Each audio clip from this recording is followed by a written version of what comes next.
ਸਤਨਾਮ।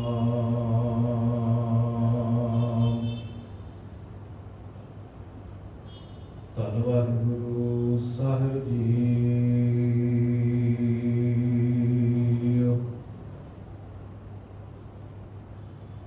ਜਾ ਕੋ ਹਰ ਰੰਗ ਲਾਗੋ ਇਸ ਜੁਗ ਮਹਿ,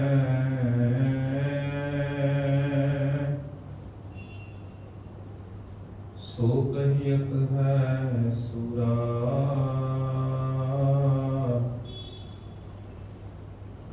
ਆਤਮ ਜਿਨੈ ਸਗਲ ਬਸ ਤਾਕੈ,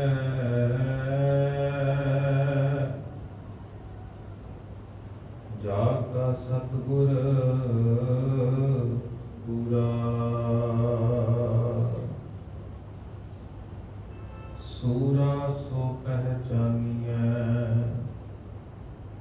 ਜੋ ਲਰੈ ਦੀਨ ਕੇ ਹੇਤ।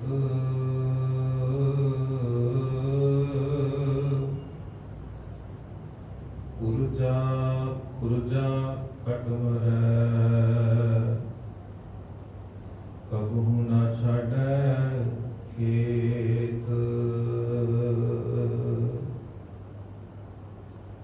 ਤਰਸ ਪਿਆ ਮਹਿ ਰਾਮਤ ਹੋਈ, ਸਤਿਗੁਰ ਸਜਣ ਮਿਲਿਆ।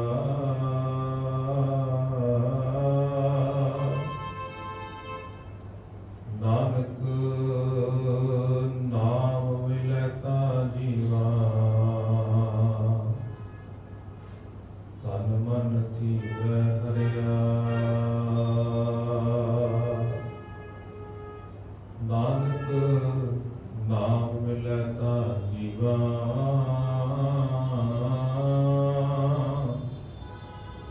ਤਨ ਮਨ ਥੀਵੈ ਹਰਿਆ।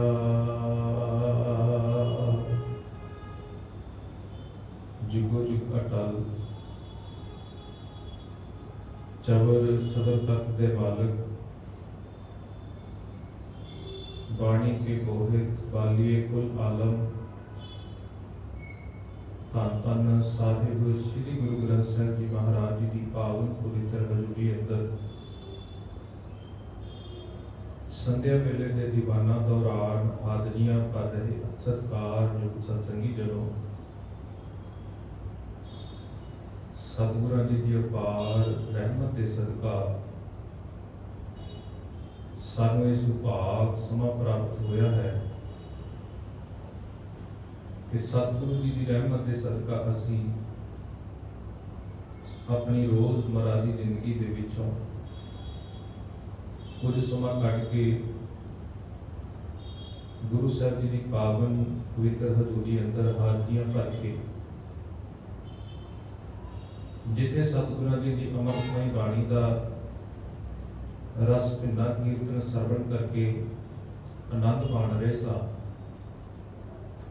ਨਾਲ ਹੀ ਨਾਲ ਗਾਹੇ ਵਗਾਹੇ ਜੋ ਸਾਡੇ ਸਿੱਖ ਇਤਿਹਾਸ ਦੇ ਵਿੱਚ ਜਿਹੜੇ ਵੀ ਦਿਹਾੜੇ ਆਉਂਦੇ ਨੇ ਉਹਨਾਂ ਨੂੰ ਅਸੀਂ ਮਨਾਉਣ ਦਾ ਯਤਨ ਕਰਦੇ ਹਾਂ। ਜਿਸ ਤਰ੍ਹਾਂ ਆਪ ਸਭ ਜਾਣਦੇ ਹੋ ਕਿ ਅੱਜ ਦੇ ਸ਼ਾਮਾਂ ਦੇ ਵਿਸ਼ੇਸ਼ ਦੀਵਾਰ, ਜਿਸ ਦੇ ਵਿੱਚ ਜੂਨ 1984 ਦੇ ਦੌਰਾਨ ਵਾਪਰੇ ਘੱਲੂਘਾਰੇ ਦੇ ਵਿੱਚ ਜੋ ਘਟਨਾਕ੍ਰਮ ਵਾਪਰਿਆ, ਜਿਨ੍ਹਾਂ ਸ਼ਹੀਦਾਂ ਨੇ ਸ਼ਹਾਦਤ ਦਾ ਜਾਮ ਪੀਤਾ, ਉਹਨਾਂ ਯੋਧਿਆਂ ਦੀ ਯਾਦ ਦੇ ਵਿੱਚ, ਉਹਨਾਂ ਸ਼ਹੀਦਾਂ ਦੀ ਯਾਦ ਦੇ ਵਿੱਚ ਅੱਜ ਦੇ ਇਹ ਵਿਸ਼ੇਸ਼ ਦੀਵਾਰ ਸਜਾਏ ਗਏ ਨੇ। ਯਤਨ ਕਰਾਂਗੇ ਸਮੇਂ ਦੇ ਵਿੱਚ ਰਹਿ ਕੇ ਅਸੀਂ ਉਹ ਸਾਰੇ ਦੇ ਸਾਰੇ ਘਟਨਾਕ੍ਰਮ ਨੂੰ, ਸਾਰੇ ਦੇ ਸਾਰੇ ਇਤਿਹਾਸ ਨੂੰ ਵਾਚਣ ਦਾ ਯਤਨ ਕਰਾਂਗੇ। ਸਤਿਗੁਰੂ ਜੀ ਕਿਰਪਾ ਕਰਨ, ਸਾਨੂੰ ਵਿਚਾਰਾ ਸੁਣਨ ਅਤੇ ਵਿਚਾਰਾ ਕਰਨ ਦੀ ਸੁਮਤ ਬਖਸ਼ਿਸ਼ ਕਰੋ। ਆਓ ਵਿਚਾਰਾਂ ਦੀ ਆਰੰਭਤਾ ਕਰਨ ਤੋਂ ਪਹਿਲਾਂ ਗੁਰੂ ਘਰ ਦੀ ਮਰਿਆਦਾ ਨੂੰ ਮੁੱਖ ਰੱਖਦਿਆਂ ਹੋਇਆ ਕਲਗੀਧਰ ਪਿਤਾ ਜੀ ਵੱਲੋਂ ਬਖਸ਼ੀ ਹੋਈ ਫਤਿਹ ਦੇ ਨਾਲ ਸਾਂਝ ਪਾ ਲਈਏ ਜੀ। ਦੋਵੇਂ ਹੱਥ ਜੋੜ ਕੇ ਸਾਹਿਬਾਂ ਨੂੰ ਸੀਸ ਝੁਕਾਉਂਦੇ ਹੋਏ ਫਤਿਹ ਪ੍ਰਵਾਨ ਕਰਵਾਓ ਜੀ। ਵਾਹਿਗੁਰੂ ਜੀ ਕਾ ਖਾਲਸਾ, ਵਾਹਿਗੁਰੂ ਜੀ ਕੀ ਫਤਿਹ। ਆਖੋ ਜੀ ਵਾਹਿਗੁਰੂ ਜੀ ਕਾ ਖਾਲਸਾ, ਵਾਹਿਗੁਰੂ ਜੀ ਕੀ ਫਤਿਹ। ਆਮ ਤੌਰ ਦੇ ਉੱਤੇ ਜਦੋਂ ਅਸੀਂ ਇਤਿਹਾਸ ਦੀ ਪੜਚੋਲ ਕਰੀਏ, ਇਤਿਹਾਸ ਦੇ ਪੰਨਿਆਂ ਨੂੰ ਵਾਚਣ ਦਾ ਯਤਨ ਕਰੀਏ, ਤਾਂ ਘੱਲੂਘਾਰੇ ਉਹਨਾਂ ਕੌਮਾਂ ਦੇ ਉੱਤੇ ਵਾਪਰਦੇ ਨੇ ਜਾਂ ਘੱਲੂਘਾਰੇ ਉਹ ਕੌਮਾਂ ਆਪਣੇ ਪਿੰਡੇ ਦੇ ਉੱਤੇ ਹੰਢਾਉਂਦੀਆਂ ਨੇ ਜਿਹੜੀਆਂ ਕੌਮਾਂ ਜਾਗਦੀਆਂ ਹੁੰਦੀਆਂ। ਘੱਲੂਘਾਰਾ ਹੋਣਾ ਜਾਗਦੀਆਂ ਕੌਮਾਂ ਦੀ ਨਿਸ਼ਾਨੀ ਹੈ ਵੀ ਕਿਤੇ ਨਾ ਕਿਤੇ ਇਹ ਕੌਮ ਜਾਗਦੀ ਹੈ ਤੇ ਇਸ ਕੌਮ ਨੂੰ ਦਬਾਉਣ ਦੀ ਖਾਤਰ ਸਮੇਂ ਅਨੁਸਾਰ ਹਕੂਮਤਾਂ ਦੇ ਵੱਲੋਂ ਇਹੋ ਜਿਹੇ ਕਾਰਜ ਕੀਤੇ ਜਾਂਦੇ ਨੇ, ਇਹੋ ਜਿਹੇ ਕਰਮ ਕੀਤੇ ਜਾਂਦੇ ਨੇ। ਜੂਨ 1984 ਦੇ ਵਿੱਚ ਜਿਹੜਾ ਘੱਲੂਘਾਰਾ ਵਾਪਰਦਾ ਹੈ, ਇਸ ਤੋਂ ਪਹਿਲਾਂ ਸਾਡੀ ਕੌਮ ਨੇ ਆਪਣੇ ਪਿੰਡੇ ਦੇ ਉੱਤੇ ਦੋ ਘੱਲੂਘਾਰੇ ਹੰਢਾਏ ਨੇ, ਇੱਕ ਛੋਟਾ ਘੱਲੂਘਾਰਾ ਤੇ ਇੱਕ ਵੱਡਾ ਘੱਲੂਘਾਰਾ। ਪਰ ਉਹਨਾਂ ਦੋਨਾਂ ਘੱਲੂਘਾਰਿਆਂ ਤੋਂ ਇਲਾਵਾ ਇਸ ਤੀਜੇ ਘੱਲੂਘਾਰੇ ਦੇ ਵਿੱਚ ਕੁਝ ਕੁ ਵਖਰੇਵੇਂ ਨੇ, ਕੁਝ ਕੁ ਫਰਕ ਨੇ। ਅਸੀਂ ਸਭ ਤੋਂ ਪਹਿਲਾਂ ਵਿਚਾਰ ਆਰੰਭ ਕਰਨ ਤੋਂ ਪਹਿਲਾਂ ਉਹ ਵਖਰੇਵੇਂ ਵੀ ਸਮਝਣ ਦਾ ਯਤਨ ਕਰਾਂਗੇ ਤਾਂ ਜੋ ਸਾਨੂੰ ਇਸ ਇਤਿਹਾਸ ਦੇ ਬਾਬਤ ਉਸ ਪੁਰਾਣੇ ਸਾਡੇ ਯੋਧਿਆਂ ਦਾ ਜਿਹੜੇ ਪਹਿਲੇ ਘੱਲੂਘਾਰੇ ਵਾਪਰੇ ਨੇ ਉਸ ਦੇ ਨਾਲ ਅਸੀਂ ਇਸ ਇਤਿਹਾਸ ਨੂੰ ਵੀ ਸਮਝਣ ਦਾ ਯਤਨ ਕਰੀਏ। ਇਤਿਹਾਸ ਦੇ ਵਿੱਚ ਜਦੋਂ ਵੱਡਾ ਘੱਲੂਘਾਰਾ ਵਾਪਰਦਾ ਹੈ, ਅਬਦਾਲੀ ਚੜ ਕੇ ਆਉਂਦਾ, ਦੇਖਦਾ ਕਿ ਇੱਥੇ ਦੇ ਜਿਹੜੇ ਸਿੱਖ ਕੌਮ ਦੇ ਲੜਾਕੇ ਨੇ, ਉਹਨਾਂ ਕੌਮ ਦੇ ਲੜਾਕਿਆਂ ਨੇ, ਸਿੱਖ ਯੋਧਿਆਂ ਨੇ ਅਬਦਾਲੀ ਦੇ ਨੱਕ ਦੇ ਵਿੱਚ ਦਮ ਕੀਤਾ ਹੋਇਆ। ਅਬਦਾਲੀ ਜੇਕਰ ਕਿਸੇ ਵੀ ਮਾਰ ਦੇ ਉੱਤੇ ਜਾਂਦਾ ਤਾਂ ਸਿੱਖ ਉਹਦਾ ਰਾਹ ਰੋਕ ਲੈਂਦੇ। ਜਦੋਂ ਅਬਦਾਲੀ ਨੇ ਸਾਰਾ ਕੁਝ ਦੇਖਿਆ, ਵੱਡਾ ਘੱਲੂਘਾਰਾ ਵਾਪਰ ਜਾਂਦਾ, 1-2 ਦਿਨ ਦੇ ਵਿੱਚ ਹੀ 40 ਤੋਂ 50 ਹਜ਼ਾਰ ਦੇ ਕਰੀਬ ਸਿੱਖ ਸ਼ਹੀਦ ਹੋ ਜਾਂਦੇ। 1 ਤੇ 2 ਦਿਨ ਦੇ ਸਮੇਂ ਦੇ ਵਿੱਚ 40 ਤੋਂ 50 ਹਜ਼ਾਰ ਦੇ ਕਰੀਬ ਸਿੱਖਾਂ ਦੀ ਸ਼ਹਾਦਤ ਹੋ ਜਾਂਦੀ। ਤੇ ਸਾਡੇ ਜਿਹੜੇ ਪੁਰਾਤਨ ਗ੍ਰੰਥ ਨੇ, ਉਹਨਾਂ ਗ੍ਰੰਥਾਂ ਦੇ ਵਿੱਚ ਇਹ ਹਵਾਲਾ ਮਿਲਦਾ ਕਿ ਇੰਨੇ ਸਿੱਖ ਸ਼ਹੀਦ ਹੋਣ ਤੋਂ ਬਾਅਦ ਜਿਹੜੇ ਬਾਕੀ ਦੇ ਸਿੱਖ ਬਚੇ ਸਨ, ਉਹਨਾਂ ਦੀ ਗਿਣਤੀ ਕੇਵਲ ਤੇ ਕੇਵਲ 40-50 ਰਹਿ ਗਈ ਸੀ। ਤੇ ਜਿਹੜੇ 40-50 ਸਿੱਖ ਬਚੇ ਸਨ, ਉਹਨਾਂ ਦੇ ਵਿੱਚ ਆਗੂ ਸਿੱਖ ਸਨ, ਜਿਨ੍ਹਾਂ ਦੇ ਵਿੱਚ ਜੱਸਾ ਸਿੰਘ ਆਹਲੂਵਾਲੀਆ ਵਰਗੇ ਇਹ ਜਰਨੈਲ ਜਿਉਂਦੇ ਸਨ। ਪਰ ਇਤਿਹਾਸਕਾਰ ਇਹ ਵੀ ਲਿਖਦੇ ਨੇ ਵੀ ਜਿਹੜੇ 40 ਤੋਂ 50 ਸਿੱਖ ਜਿਉਂਦੇ ਬਚੇ ਨੇ ਨਾ, ਹਰੇਕ ਸਿੱਖ ਦੇ ਸਰੀਰ ਦੇ ਉੱਤੇ 12 ਤੋਂ 16 ਫੱਟ ਲੱਗੇ ਹੋਏ ਨੇ, ਕਿਉਂਕਿ ਜੰਗ ਲੜੀ ਹੈ, ਮੁਕਾਬਲਾ ਕੀਤਾ। ਪਰ ਉਹਨਾਂ 40 ਤੇ 45 ਜਾਂ 50 ਸਿੱਖਾਂ ਦੀ ਇਹੋ ਜੀ ਆਪਣੀ ਕੌਮ ਨੂੰ ਦੇਣ ਸੀ ਜਾਂ ਇਹੋ ਜਿਹਾ ਮੌਕਾ ਸੰਭਾਲਿਆ ਕਿ ਉਹਨਾਂ 40-45 ਸਿੱਖ ਯੋਧਿਆਂ ਦੀ ਕੁਰਬਾਨੀ ਦੇ ਨਾਲ, ਉਹਨਾਂ ਦੀ ਸਮਝ ਦੇ ਨਾਲ, ਉਹਨਾਂ ਦੀ ਸਿਆਣਪ ਦੇ ਨਾਲ ਜਦੋਂ ਅਬਦਾਲੀ ਘੱਲੂਘਾਰਾ ਕਰਦਾ, ਅਬਦਾਲੀ ਕਤਲੇਆਮ ਕਰਦਾ ਸਿੱਖਾਂ ਦਾ, ਤਾਂ 2 ਮਹੀਨਿਆਂ ਦੇ ਬਾਅਦ ਹੀ ਸਿੱਖਾਂ ਨੇ ਦੁਬਾਰਾ ਸਰਹੰਦ ਦੇ ਉੱਤੇ ਫਤਿਹ ਪ੍ਰਾਪਤ ਕਰ ਲਈ, ਸਰਹੰਦ ਦੇ ਉੱਤੇ ਕਬਜ਼ਾ ਕਰ ਲਿਆ। ਅਬਦਾਲੀ ਫਿਰ ਲਾਹੌਰ ਦੇ ਬਾਦਸ਼ਾਹ ਦੇ ਕੋਲ ਜਾਂਦਾ, ਲਾਹੌਰ ਦੇ ਸ਼ਾਸਕ ਦੇ ਕੋਲ ਜਾਂਦਾ ਵੀ ਮੈਨੂੰ ਇਸ ਕੌਮ ਦੇ ਬਾਬਤ ਕੁਝ ਦੱਸ।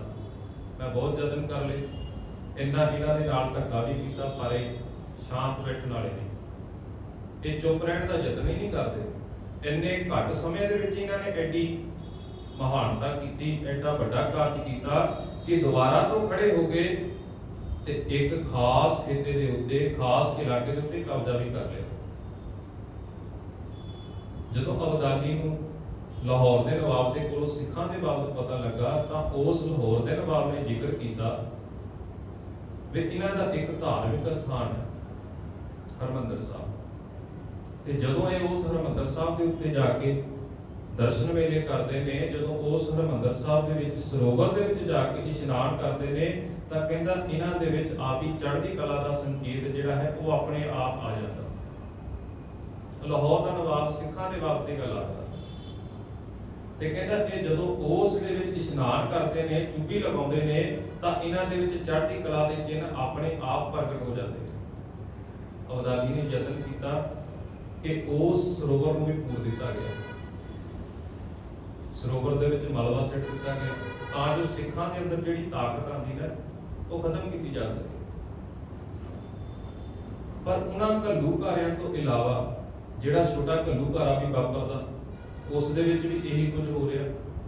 ਇਹਨਾਂ ਦੋਨਾਂ ਛੋਟੇ ਅਤੇ ਵੱਡੇ ਘੱਲੂਘਾਰੇ ਤੋਂ ਇਲਾਵਾ ਇਸ ਤੀਜੇ ਘੱਲੂਘਾਰੇ ਦੇ ਵਿੱਚ ਫਰਕ ਇੰਨਾ ਹੈ ਕਿ ਦੋ ਘੱਲੂਘਾਰੇ ਪਹਿਲਾਂ ਵਾਪਰ ਚੁੱਕੇ ਨੇ। ਇੱਕ ਥਾਂ ਦੇ ਉੱਤੇ ਸਿੱਖਾਂ ਦਾ ਕਤਲੇਆਮ ਕੀਤਾ ਜਾਂਦਾ, ਸਿੱਖਾਂ ਨੂੰ ਖਤਮ ਕਰਨ ਦੀ ਕੋਸ਼ਿਸ਼ ਕੀਤੀ ਜਾਂਦੀ, ਬਾਅਦ ਦੇ ਵਿੱਚ ਦਰਬਾਰ ਸਾਹਿਬ ਦੇ ਉੱਤੇ ਹਮਲਾ ਕੀਤਾ ਜਾਂਦਾ।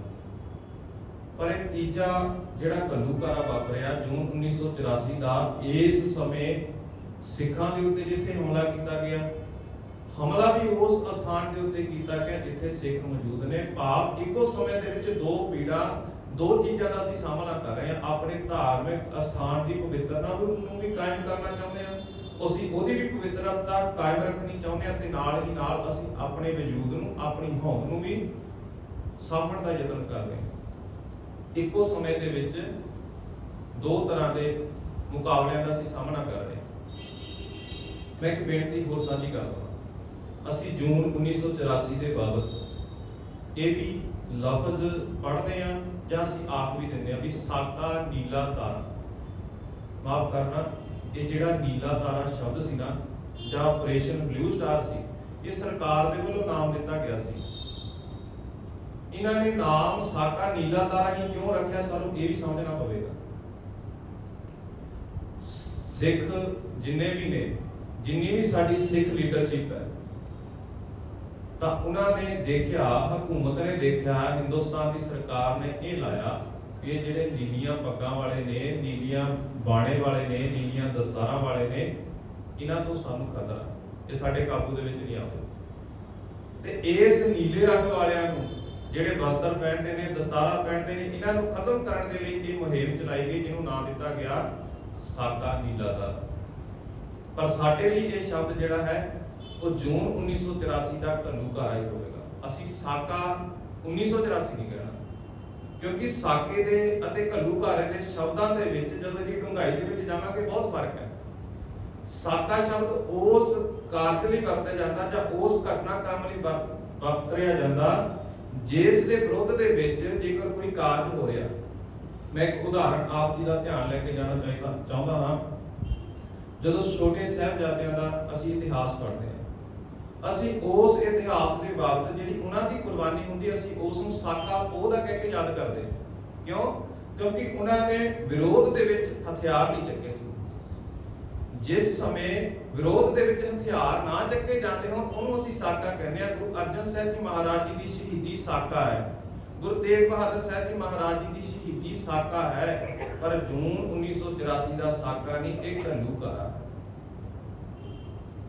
ਘੱਲੂਘਾਰੇ ਦੇ ਅਰਥ ਵੀ ਇਹ ਨਿਕਲਦੇ ਨੇ ਵੀ ਇੱਕੋ ਸਮੇਂ ਦੇ ਵਿੱਚ, ਬਹੁਤ ਘੱਟ ਸਮੇਂ ਦੇ ਵਿੱਚ ਇੱਕੋ ਥਾਂ ਦੇ ਉੱਤੇ ਬਹੁਤ ਜ਼ਿਆਦਾ ਨੁਕਸਾਨ ਹੋ ਜਾਣਾ, ਬਹੁਤ ਜ਼ਿਆਦਾ ਤਬਾਹੀ ਹੋ ਜਾਣੀ। ਮੈਂ ਇੱਕ ਵਾਰ ਹੋਰ ਤੁਹਾਡੇ ਨਾਲ ਸਾਂਝਾ ਕਰਦਾ। ਅਸੀਂ ਜ਼ਿਕਰ ਕੀਤਾ ਕਿ ਜੱਸਾ ਸਿੰਘ ਆਹਲੂਵਾਲੀਆ ਹੁਣੀ ਜਦੋਂ 40 ਤੋਂ 50 ਸਿੱਖ ਰਹਿ ਗਏ, ਇਹਨਾਂ ਨੇ ਦੁਬਾਰਾ ਤੋਂ ਸਿੱਖਾਂ ਨੂੰ ਇਕੱਠੇ ਕੀਤਾ, ਸਿੱਖਾਂ ਦੇ ਵਿੱਚ ਇੱਕ ਏਕਤਾ ਹੋਈ। ਤੇ ਜਦੋਂ ਉਹ ਏਕਤਾ ਹੋ ਜਾਂਦੀ ਤਾਂ ਸਿੱਖਾਂ ਨੇ 2 ਮਹੀਨਿਆਂ ਦੇ ਵਿੱਚ ਹੀ ਸਰਹੰਦ ਫਤਿਹ ਕਰ ਲਈ। ਜੂਨ 1984 ਤੋਂ ਬਾਅਦ ਜਿਹੜੀ ਅਸੀਂ ਇਸ ਘਟਨਾ ਨੂੰ, ਇਸ ਘੱਲੂਘਾਰੇ ਨੂੰ ਬਿਆਨ ਕਰਨਾ ਸੀ, ਅਸੀਂ ਇਹਦੀ ਪਰਿਭਾਸ਼ਿਤ ਕਰਨਾ ਸੀ, ਅਸੀਂ ਉਸ ਪੱਖ ਤੋਂ ਕਿਤੇ ਨਾ ਕਿਤੇ ਵਾਂਝੇ ਰਹਿ ਗਏ ਹਾਂ। ਕਿਉਂਕਿ ਸਾਨੂੰ ਇਹ ਸਮਝ ਨਹੀਂ ਆਇਆ ਵੀ ਕਿਹੜੀ ਲੀਡਰਸ਼ਿਪ ਸਾਡੇ ਹੱਕ ਦੇ ਵਿੱਚ ਭੁਗਤਣ ਵਾਲੀ ਸੀ ਜਾਂ ਕਿਹੜੀ ਲੀਡਰਸ਼ਿਪ ਨੇ ਸਾਡੇ ਨਾਲ ਦਗਾ ਕਮਾਇਆ। ਅਸੀਂ ਉਹ ਗੱਲ ਨੂੰ ਪਰਿਭਾਸ਼ਿਤ ਨਹੀਂ ਕਰ ਸਕੇ। ਇਸ ਕਰਕੇ ਅਸੀਂ ਕਿਤੇ ਨਾ ਕਿਤੇ ਅੱਜ ਵੀ ਖੁਆਰ ਹੋ ਰਹੇ ਹਾਂ। ਸਾਨੂੰ ਉਹ ਪੱਖ ਦੇਖਣਾ ਪਵੇਗਾ ਕਿ ਕਿਹਨਾਂ ਨੇ ਸਰਕਾਰਾਂ ਦੀਆਂ ਚਾਪਲੂਸੀਆਂ ਕੀਤੀਆਂ, ਸਰਕਾਰਾਂ ਦੀਆਂ ਚਾਪਲੂਸੀਆਂ ਕਰ ਕਰਕੇ ਕਿਹਨਾਂ ਨੇ ਇੱਥੋਂ ਤੱਕ ਹਾਲਾਤ ਬਣਾਏ ਕਿ ਆਪ ਸੱਦੇ ਦਿੱਤੇ ਗਏ ਵੀ ਦਰਬਾਰ ਸਾਹਿਬ ਉੱਤੇ ਹਮਲਾ ਕੀਤਾ ਜਾਵੇ। ਸਮਾਂ ਇਹੋ ਜਿਹਾ ਆਇਆ ਕਿ ਉਹਨਾਂ ਨੂੰ ਅਸੀਂ ਇੰਨੇ ਕੁ ਮਾਨਤਾ ਦੇ ਦਿੱਤੀ ਤੇ ਉਹ ਕੁਰਸੀਆਂ ਦੇ ਹੱਕਦਾਰ ਵੀ ਹੋ ਗਏ ਤੇ ਵੱਡੇ ਵੱਡੇ ਲੀਡਰ ਵੀ ਬਣ ਗਏ। ਅਸੀਂ ਉਸ ਚੀਜ਼ ਨੂੰ ਪ੍ਰਕਾਸ਼ਿਤ ਨਹੀਂ ਕਰ ਸਕੇ। ਉਸ ਚੀਜ਼ ਨੂੰ ਅਸੀਂ ਬਿਆਨ ਨਹੀਂ ਕਰ ਸਕੇ ਵੀ ਸਾਡੇ ਆਗੂ ਕਿਹੜੇ ਨੇ, ਸਾਡੇ ਨਾਇਕ ਕਿਹੜੇ ਨੇ, ਜਾਂ ਸਾਡੀ ਕੌਮ ਦੇ ਨਾਲ ਦਗਾ ਕਮਾਉਣ ਵਾਲੇ ਖਲਨਾਇਕ ਕਿਹੜੇ ਨੇ। ਸਟੇਟ ਦੀ ਇਹ ਪਾਲਿਸੀ ਹੁੰਦੀ, ਜਦੋਂ ਤੁਸੀਂ ਕਿਸੇ ਕੌਮ ਨੂੰ ਖਤਮ ਕਰਨਾ ਚਾਹੁੰਦੇ ਹੋ ਤਾਂ ਜਿਹੜੇ ਉਹਦੇ ਨਾਇਕ ਨੇ, ਜਿਹੜੇ ਉਹਦੇ ਆਗੂ ਨੇ, ਉਹਨਾਂ ਨੂੰ ਖਲਨਾਇਕ ਬਣਾ ਦਿਓ, ਤੇ ਜਿਹੜੇ ਖਲਨਾਇਕ ਨੇ ਉਹਨਾਂ ਨੂੰ ਕਿਸੇ ਨਾ ਕਿਸੇ ਤਰੀਕੇ ਦੇ ਨਾਲ ਆਗੂ ਬਣਾ ਕੇ ਪੇਸ਼ ਕਰ ਦਿੱਤਾ ਜਾਵੇ। ਹੋਇਆ ਵੀ ਇਸੇ ਤਰ੍ਹਾਂ। ਤੁਸੀਂ ਸੰਤ ਗਿਆਨੀ ਜਰਨੈਲ ਸਿੰਘ ਜੀ ਭਿੰਡਰਾਂਵਾਲਿਆਂ ਦੇ ਬਾਬਤ ਪੜ੍ਹੋਗੇ ਤਾਂ ਜ਼ਿਆਦਾਤਰ ਤੁਹਾਨੂੰ ਸੁਣਨ ਦੇ ਵਿੱਚ ਜਾਂ ਕਿਤੇ ਨਾ ਕਿਤੇ ਕਈ ਕਿਤਾਬਾਂ ਦੇ ਵਿੱਚ ਇਹ ਵੀ ਜ਼ਿਕਰ ਕੀਤਾ ਗਿਆ ਵੀ ਗਿਆਨੀ ਜਰਨੈਲ ਸਿੰਘ ਜੀ ਭਿੰਡਰਾਂਵਾਲੇ ਕਾਂਗਰਸ ਦੇ ਏਜੰਟ ਸਨ, ਵੀ ਇਹ ਤਾਂ ਸਰਕਾਰ ਦੇ ਏਜੰਟ ਸਨ, ਸਰਕਾਰ ਦੇ ਵੱਲੋਂ ਭੇਜੇ ਹੋਏ ਸਨ, ਸਰਕਾਰ ਦੇ ਬੰਦੇ ਸਨ। ਤੇ ਇਹ ਗੱਲਾਂ ਸਾਨੂੰ ਆਮ ਤੌਰ ਦੇ ਉੱਤੇ ਪੜ੍ਹਨ ਨੂੰ ਸੁਣਨ ਨੂੰ ਮਿਲ ਜਾਂਦੀਆਂ ਨੇ। ਕਿਉਂ? ਕਿਉਂਕਿ ਜਿਹੜੇ ਸਾਡੇ ਨਾਇਕ ਸਨ, ਜਿਨ੍ਹਾਂ ਤੋਂ ਕੌਮ ਨੇ ਅਗਵਾਈ ਲੈਣੀ ਸੀ, ਤੇ ਉਹਨਾਂ ਨੂੰ ਖਲਨਾਇਕ ਬਣਾ ਕੇ ਪੇਸ਼ ਕਰਨਾ ਸੀ। ਸਾਡੇ ਦਿਮਾਗ ਦੇ ਵਿੱਚ ਉਹਨਾਂ ਦੇ ਬਾਬਤ ਵਿਚਾਰ ਇਹੋ ਜਿਹੇ ਭਰਨਾ ਚਾਹੁੰਦੇ ਸਨ ਵੀ ਆਪਣੇ ਆਪ ਇਹਨਾਂ ਦੇ ਨਾਲ ਨਫ਼ਰਤ ਭਰਿਆ ਮਾਹੌਲ ਇਹਨਾਂ ਦੇ ਵਿੱਚ ਆ ਜਾਵੇ। ਉਹ ਵੀ ਰਿਹਾ ਅੱਜ ਦੇ ਸਮੇਂ ਦੇ ਵਿੱਚ। ਤੇ ਜਿਹੜੇ ਉਸ ਸਮੇਂ ਸਰਕਾਰਾਂ ਦੇ ਨਾਲ ਜਾ ਕੇ ਰਲ ਗਏ, ਤੇ ਉਹਨਾਂ ਨੂੰ ਤਾਂ ਅਸੀਂ ਫਿਰ ਜਾਣਦੇ ਹਾਂ ਵੀ ਕਿੱਥੋਂ ਤੱਕ ਉਹਨਾਂ ਨੇ ਮਾਰ ਕੀਤੀ, ਕਿੱਥੋਂ ਤੱਕ ਸਾਡੀ ਨੌਜਵਾਨੀ ਦਾ, ਸਾਡੀ ਸਿੱਖ ਕੌਮ ਦਾ ਘਾਣ ਕੀਤਾ।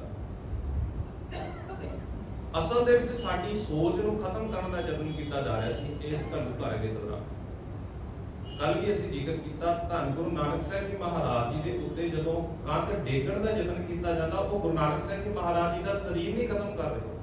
ਉਹ ਚਾਹੁੰਦੇ ਆ ਵੀ ਇਹਨਾਂ ਦੀ ਸੋਚ ਖਤਮ ਕਰ ਦਿੱਤੀ ਜਾਵੇ, ਇਹਨਾਂ ਦੀ ਵਿਚਾਰਧਾਰਾ ਖਤਮ ਕਰ ਦਿੱਤੀ ਜਾਵੇ। ਗੁਰੂ ਅਰਜਨ ਸਾਹਿਬ ਜੀ ਮਹਾਰਾਜ ਜੀ ਦੇ ਬਾਬਤ ਵੀ ਇਹੀ ਯਤਨ ਕੀਤਾ ਗਿਆ ਵੀ ਇਹਨਾਂ ਨੂੰ ਜਦੋਂ ਅਸੀਂ ਸ਼ਹੀਦ ਕਰ ਦੇਵਾਂਗੇ ਤਾਂ ਹੋ ਸਕਦਾ ਇਹਨਾਂ ਦੀ ਸੋਚ ਖਤਮ ਹੋ ਜਾਵੇ।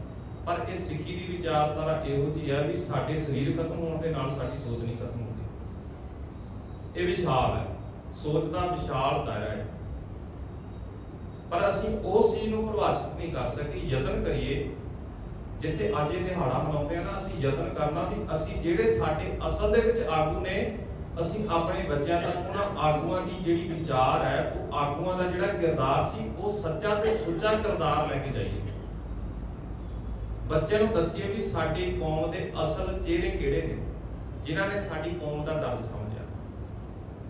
ਇਹ ਪੱਖ ਦੋ ਮੈਂ ਆਪ ਜੀ ਦੇ ਨਾਲ ਸਾਂਝੇ ਕੀਤੇ। ਇੱਕ ਤਾਂ ਵੱਡੇ ਘੱਲੂਘਾਰੇ ਤੇ ਛੋਟੇ ਘੱਲੂਘਾਰੇ ਸਮੇਂ ਸਿੱਖਾਂ ਨੇ ਏਕਤਾ ਦਿਖਾਈ, ਤੇ ਉਹ ਏਕਤਾ ਦੇ ਨਾਲ ਦੁਆਰਾ ਹਮਲਾ ਕਰਕੇ ਆਪਣਾ ਕਬਜ਼ਾ ਕਰ ਲੈਂਦੇ ਨੇ। ਤੇ ਦੂਜਾ ਪੱਖ ਇਹ ਰਿਹਾ ਵੀ ਜੂਨ 1984 ਤੋਂ ਬਾਅਦ ਸਾਡੀ ਏਕਤਾ ਨਹੀਂ ਹੋ ਸਕੀ ਅੱਜ ਤੱਕ, ਜਿਸ ਕਰਕੇ ਅਸੀਂ ਖੁਆਰ ਹੋ ਰਹੇ ਹਾਂ, ਜਿਸ ਕਰਕੇ ਅਸੀਂ ਪਛੜੇ ਹੋਏ ਹਾਂ। ਸਾਡੇ ਵਿੱਚ ਜਦੋਂ ਏਕਤਾ ਹੋ ਜਾਵੇਗੀ ਤਾਂ ਅਸੀਂ ਆਪਣੇ ਆਪ ਇੱਕ ਖਾਸ ਖਿੱਤੇ ਦੇ ਰਾਜੇ ਬਣ ਜਾਵਾਂਗੇ। ਹੁਣ ਜੂਨ 1984 ਦਾ ਜਿਹੜਾ ਘੱਲੂਘਾਰਾ ਵਾਪਰਿਆ, ਇਹਦਾ ਕਾਰਨ ਕੀ ਬਣਿਆ, ਉਸ ਪੱਖ ਵੱਲ ਅਸੀਂ ਵਿਚਾਰ ਕਰਦੇ ਹਾਂ।